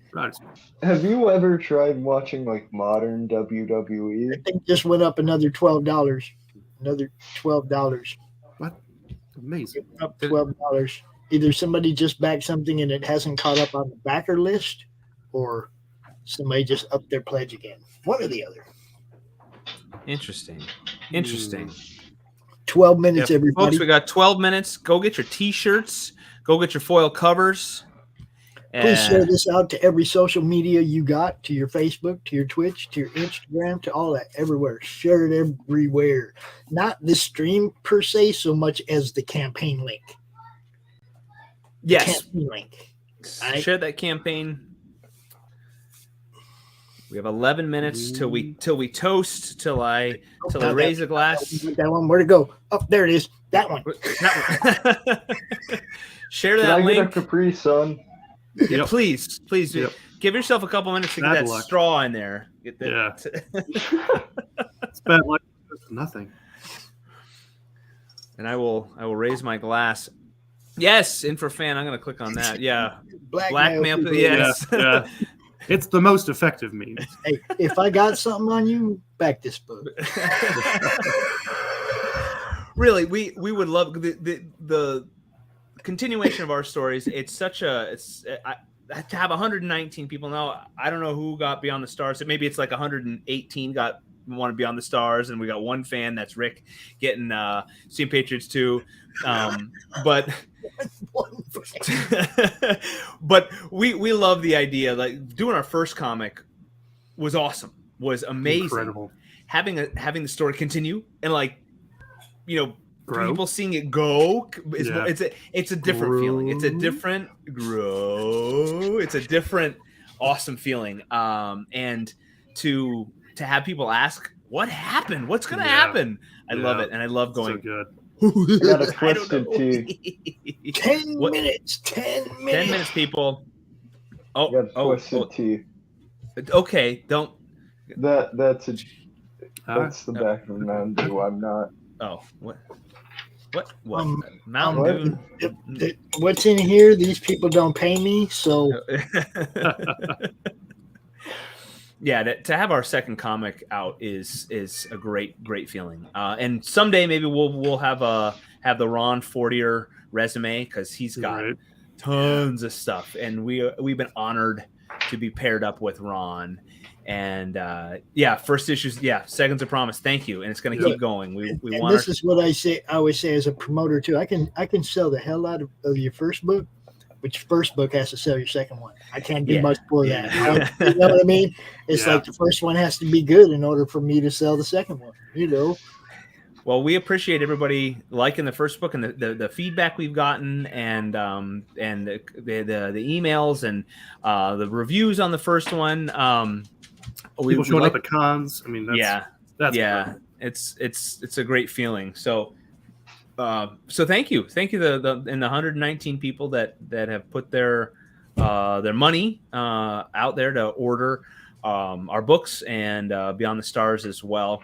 We do appreciate it. It's humbling, and I can't wait.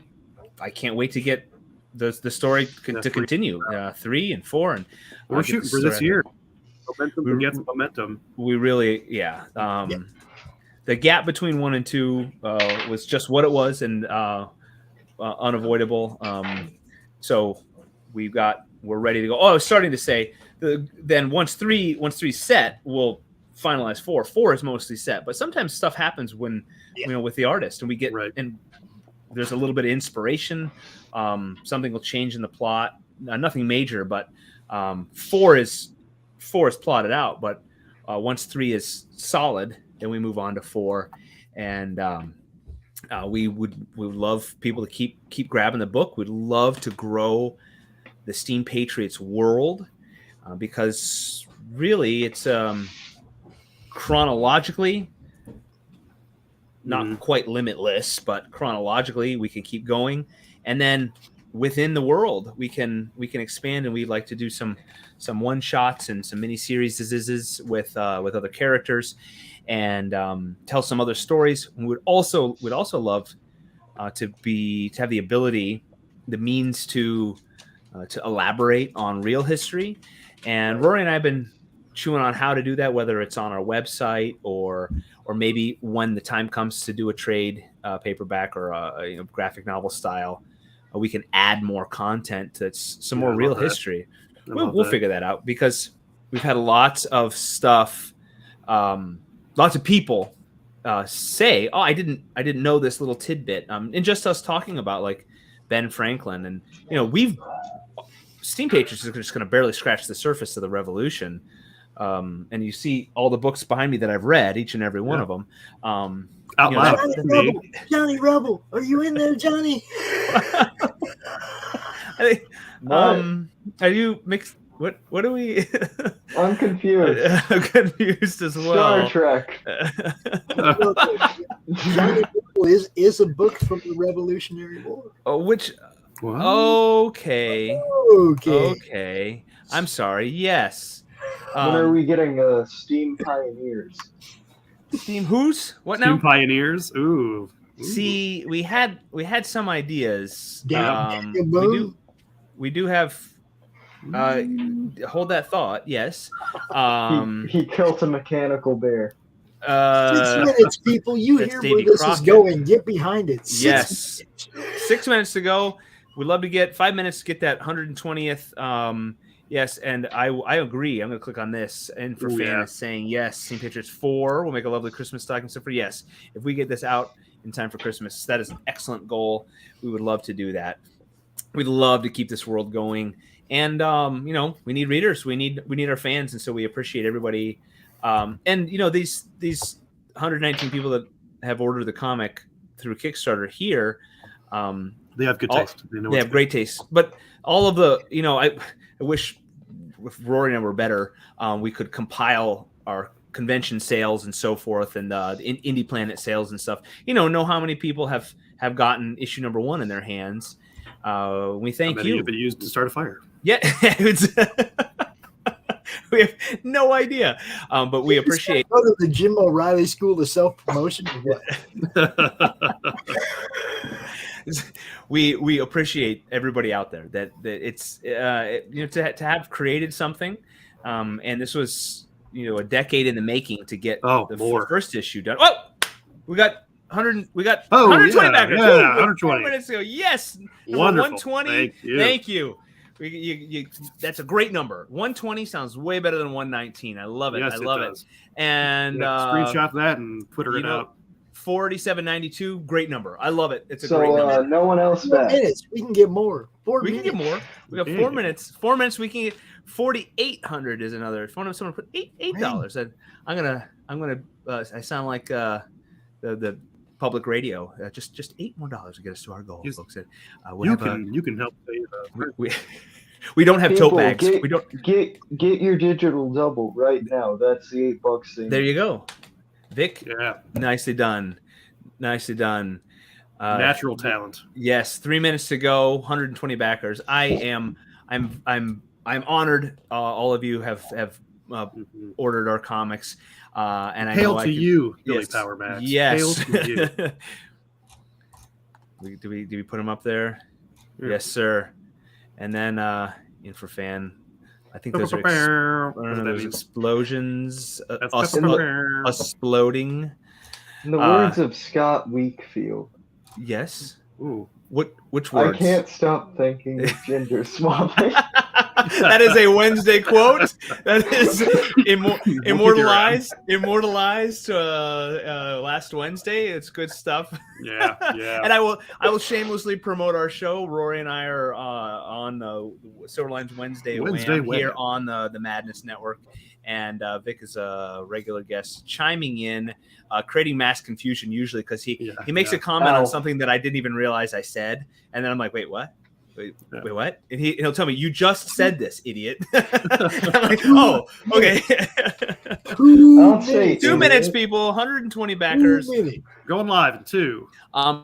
Because I said I like the number 120. Doesn't mean I don't like 121. Okay, don't get me wrong. That didn't mean stop at 120 because it's such a great number. We prefer the number 420. Let's get a lot more backers. Oh, cool. What does that mean? We can do that. We can do that. We had 420 backers. It'd be nice. We can get there. We can get there in 2 minutes. Yeah. Once our Asian fans wake up. All of you over there in Asia, sun's coming up, right? Laos and Cambodia, everybody. Rory, what's a Cambodia?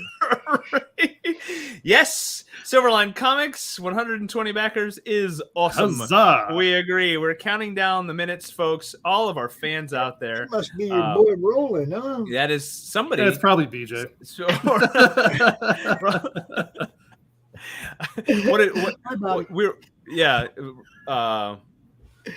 Georgia. Oh, Infrafan. It was Infrafan commenting on my gender swapping. Yeah, it wasn't me. I was talking about changing a character that appeared in 2 panels. 97 seconds here, people. This has been great. Thank you, everybody. If somebody wants to hop in, you got 90 seconds left. We're honored and look at this countdown. Oh, so exciting! And Pops, thanks for letting us count down. It's like New Year's Eve here. I didn't even have any idea that's how this was playing out. I thought Roland was just bringing out some Silverline people to do a panel, right? Sneaky. And then I realized you posted in the Madness a little while ago. There was 2 hours left, and I was like, "Damn, that's right when you guys come out." Perfect timing. I'm going to give Roland credit that he planned this months ago. He looked at the clock. He's like, if I count backwards from that moment in time, Scott and Rory will be on Pops' show. You're giving CRoM Roland too much credit. Yes, there he is. Rory. Maybe we may have to dedicate one issue. It'll be like a one-off. It'll be Steam Patriots, the Beard, or something like that. I like Quentin Bedwell's Rory Warbeard. Rory Warbeard. Yes, I'll yes. get that one out there. Yeah. See, Roland, precisely as he intended to. Right. That's good thinking, though. That's 20 seconds, people. Thank you so much, everybody. For we got 120 backers. That's 120 fans. We hope you're pleased. We know you will be if you're getting our story. And spread the word. And when you get your comics in a couple weeks, take pictures and share them. 5, 4, 3, 2, 1, 0. Ha! Look at that there. Yes. Thank you, everybody. I will lift a glass. Rory. Cheers. Cheers, Pops, Vic. Thank you, everybody. Thank you. All right. Now we can sleep. I haven't slept in weeks. Scott can feed his family again. Yeah, I don't have to put the link in the chat every single time I'm here. Vic, thank you for sharing that relentlessly. Find somebody else's link and you put their link. Yeah, just somebody just share. Yeah, we need an air horn. A bell to ring, like the stock market or something like that. Oh yeah. We should invest. Oh jeez. Infra. You know what? Vic sorry. is like on it. Yeah. The ruler I have and what I use as a circle template because I'm broke. You know, the Danish cookies. I get that. I get those advertisements for that little iris wheel thingy that you get to draw circles with. I don't know. I see that in my Facebook feed. The old school one where you put like the two patterns together, put a pencil in. And that's the gyroscope. That's different. Yeah. No, there's a cool little iris that you wind open and close to draw circles in different sizes. Oh. They also have a cool thing that has like strings from the corners of your drawing board to move. So your vanishing point perspective. Yeah, it's kind of cool. This turned out like absolute dog crap. What is that? You got Franklin. I'm seeing it on a screen about this big. No, Adam. You got to embiggen that. Adam, thank you for that. Congratulations. Infrafan said, he's going to get his 300 friends, but he, always next only had time, 21 days to do it, but that's okay. It's all right. We'll hold you to it for number 3. I just want to tell Vic right now, you just threw away a $10,000 piece after you died. After you die. It's always worth more when you're dead. I got plenty of $10,000 things that will never be published. Well, that's the whole point. It's after you die, after you become famous and you die, and then your grandma pulls all this old shit out, or somebody, my grandma, how young do you expect me to die? That's horrible, Pop. Well, young man, if you keep up this lifestyle. I told him. With me being stuck over this table for 6 hours a day, not being able to do anything. Is going to give stuff of yours to your grandkids. Okay, but if you crumple it all up and throw it away, your mom won't have anything to give to your grandkids and say, "Look, your dad did this." Just threw it away like a moron. Yeah, and then you die famous, and your grandkids have all this cool stuff to go sell. Mm-hmm. But if you crumple it all up and throw it all away, they won't have this. You see for the Silverline stuff. What do you got? Hold it up. Get back there. Champ and Miss Fury script page 4. Or Champ Fury, as Tommy likes to call it, and I think Roland hates that. Champ Fury. Champ Fury. It's all about encouraging the next generation to do so that we can all just tell them what to do. Yeah, Roland gave me right. I got homework. You got to bounce? You got homework? No, Roland gave him that. Oh, Roland gave it to. Okay. Yeah. And do you see Infrafan's comment there? This one here says, "I don't know what's a bigger lie. He's about to get 300 friends to donate, or that he has 300 friends." I love that. Have you seen their Manscaped commercial? It's so gold. Good. It's gold. So good. It's hilarious. It is good on their show. I love it. Can we get a Silverline Manscaped commercial? Silver linings. Hold on, I was just gonna say, do we need to leave the Silverline channel and go to the more adult phase now? Well, I might need to bounce here in a little bit. I'm gonna go celebrate with my family. Yeah, say goodnight. Say goodnight to my kid. Oh, fine. All right, you you can do it. You got a final tomorrow? Tomorrow morning, bioethics. Ew, gross, nerd. Nerd. Yeah, imagine I aced my brewing class going though. to school. Oh, all that mattered. He aced his brewing class. That's all that matters. Hey, you know what? I think you might. I think college is showing you what your career path needs to be. First day I walked in and he goes, "You've brewed before." I'm like, "What?" And he goes, "Beer like that." Oh yeah. Were you wearing a flat cap as well? Oh yeah. I was just gonna say hydroponics is cool too. Yeah. Can we get we need Steam Patriots official beer. That's what's needed. Or bourbon or something. But the founding fathers, they experimented with it. They brewed. Yeah. I'm with you. Vic, Didn't I have to George say, Washington drink like Steam P Ale. I'm just saying, Steam Pale, Steam P Ale, SPA, Steam P Ale. One of the first patents in the United States was a hard cider, and I can't think of who it was, but he encouraged that. Vic, I've never seen you before. You look exactly like I thought you did. Like Rory's dealt with me a lot. Yeah, obviously you guys don't watch our channel because he creeps into everything now. I haven't seen him. How have I not seen him? He's part of Hydra. Yeah, he creeps into the drawstring. Don't call me in everywhere. I meant like the Minecraft creeper, that blows up. That kind of creeper. No, I was referring to the Hydra comic. Oh, okay. Oh, yes. I'm not one of them. No. I have. You've got it right there. Pops, thank you for letting us. Yes, Pops. Wind down our campaign. I am gonna bounce because I'm gonna go. I couldn't have planned that better. Roland, good job, man. Yeah, months ago. If I had known math, we would have promoted it as a. That's okay. Roland, when you say lend, it's Roland's comment. If you have to lend Vixen beard. Lend him. You better give it back. I have 3 hairs on my chin, one of which is already gray. I have gray hair up here. That's why I keep it a mat on my head because if you're gray by 20, that's phenomenal. No, it's turning gray because he hangs out with Doc. See? Yes. Yeah. Contagious. No, it's turning gray because I hang out with all these old. Oh, it's the wisdom. It's the wisdom we impart to you. Venerable people. Venerable. Good word. Good word. Yes. Rob Davis would appreciate that word. No, he wouldn't. Clearly.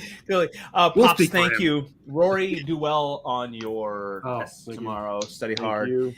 Vic, good to see you. And I'm going to bounce. Thank you, Pops, for Scott. I am honored. I'm honored, and I'm not gonna click end broadcast. I'm gonna click Loop Studio. So good night, everybody. Good night, everyone. Good night. Thank you for supporting our Kickstarter. We love you. Good night. Thank you, listener land. See, now he's telling me to plan on it in June. See, it's like, yes. Plan on it. I got you, Roland. I got you.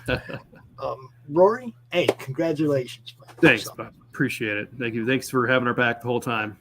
Dude, look, I love doing this, man. If I can help people sell books, that's, Oh, yeah, it's good. Icing on the cake, because I'm already having a good time. You're right. You know what I'm saying? So why go to work if you can't have fun, right? That's right. You got a job you love, people. Yep, for sure. All right, gentlemen, I have to go make some cheat sheets. I have to go study. I'll see you. Yes, do good on your test, my friend. Thank you very much. See you guys later. All right. Vic, I'm gonna go ahead and play some first and get out of here, dude. I've been in this chair for like 3 days. So say goodbye to the good people, brother. But I might as well be an intern at this point. Roland, take notes. You said what? I said I might as well be an intern at this point.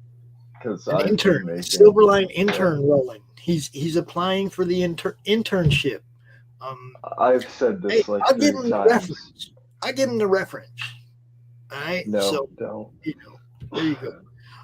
I'm joking. I'm not. Hey, where's my bracelet? Crap. You look.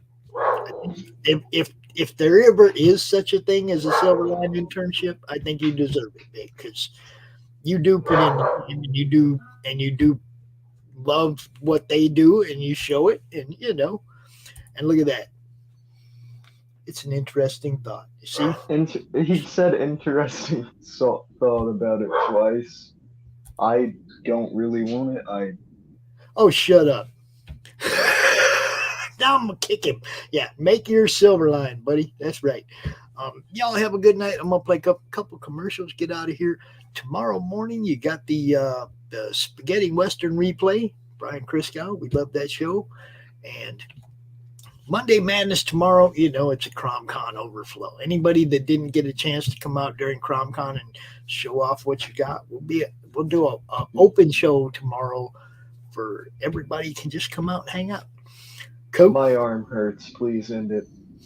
I could have kicked you a long time ago. I like watching you hold your fingers apart like that. A little bit torturous, a little bit. Yeah. Oh, now you made it easy. Go ahead.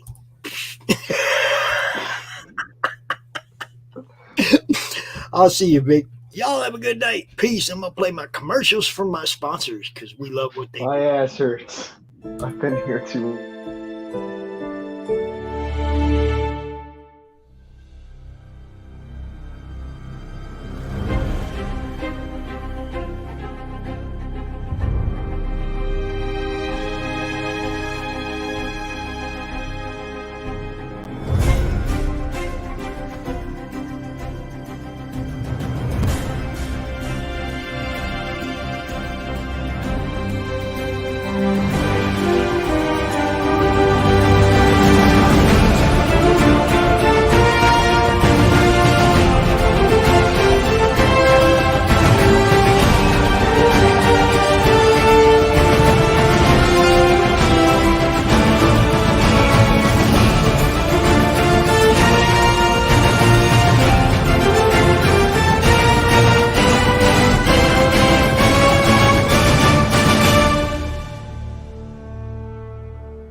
First world, come in and take a seat.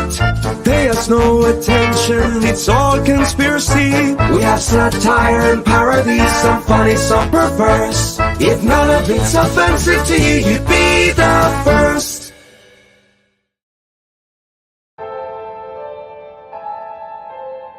Fairview's coffee has mysteriously gone missing. Mayhem ensues when strange, coffee-craving zombies plague the city.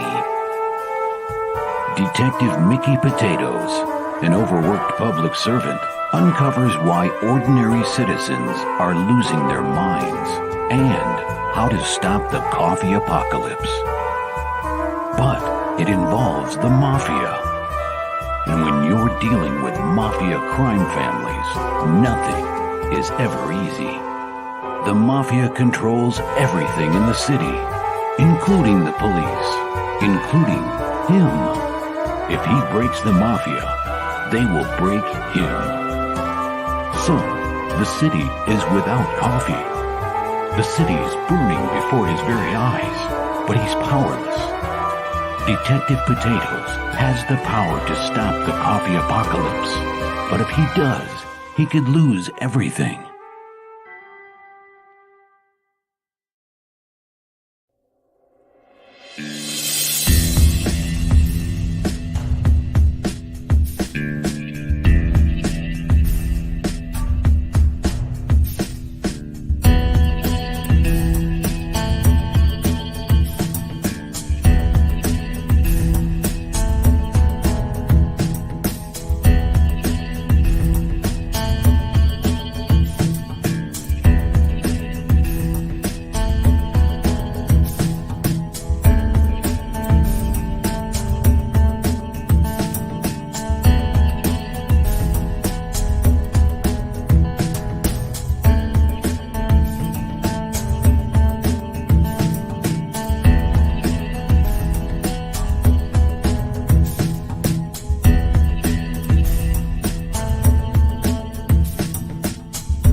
Hello, my name is Sim, and welcome to the Netverse.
obey the goal.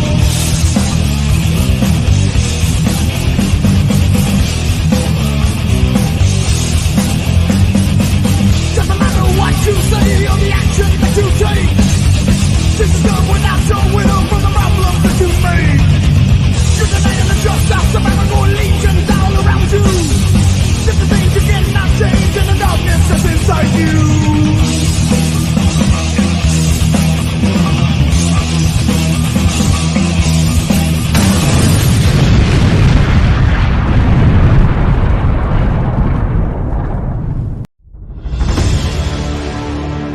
America's southern border has become a war zone.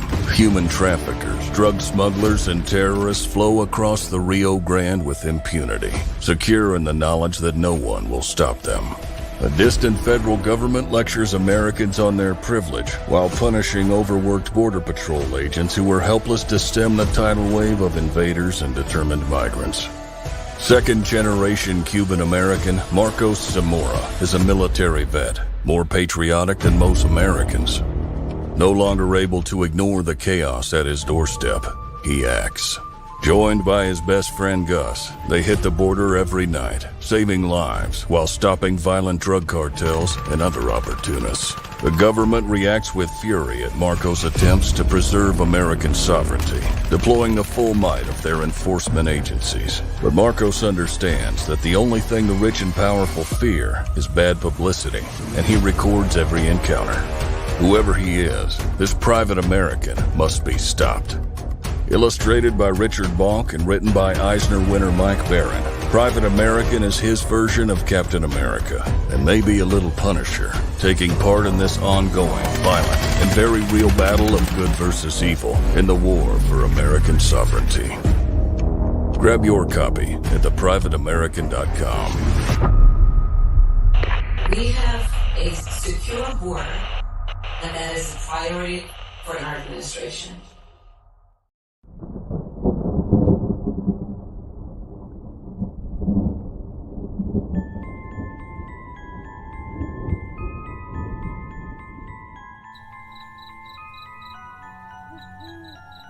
In a world where creatures of myth and legend exist, a covert task force is charged with keeping humanity safe from supernatural threats. And when young Nancy Moon stumbles into the eternal battle between good and evil, she finds...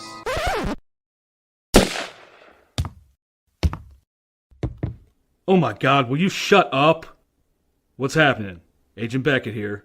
Aren't you tired of stuff like that? Want something different? Roll the tape.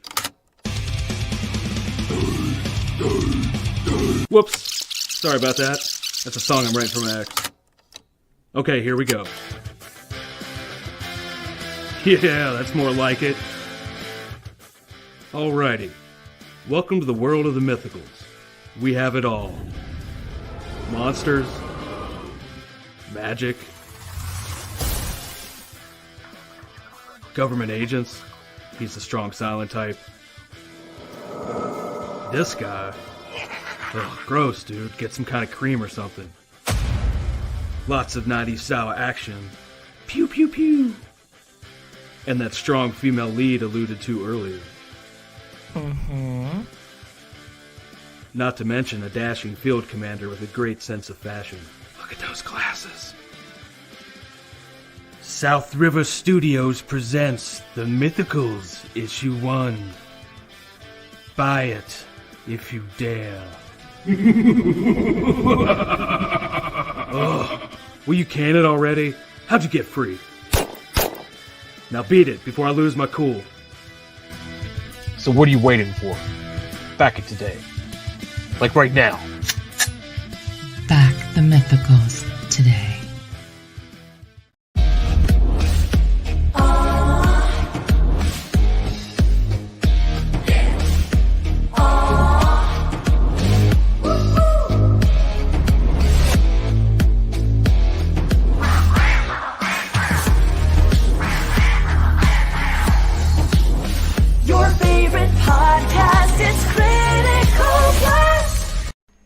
How do you end this thing? How do you put the where's the brakes on this bus? I forgot. Jazz how to drive. hands. Jazz hands and doors. Comic Books for Kids provides comic books to kids in hospitals and cancer centers across the U.S. It's a place where we can all work together to make sure every child has a comic book. 100% of all proceeds go towards the kids. It's about making a difference, and while they're in the hospital, allowing them to fly like a superhero, battle dragons, or rescue teddy bears. We are in every state in the country and now support over 160 hospitals. Every month, we add more. Visit cb4k.org.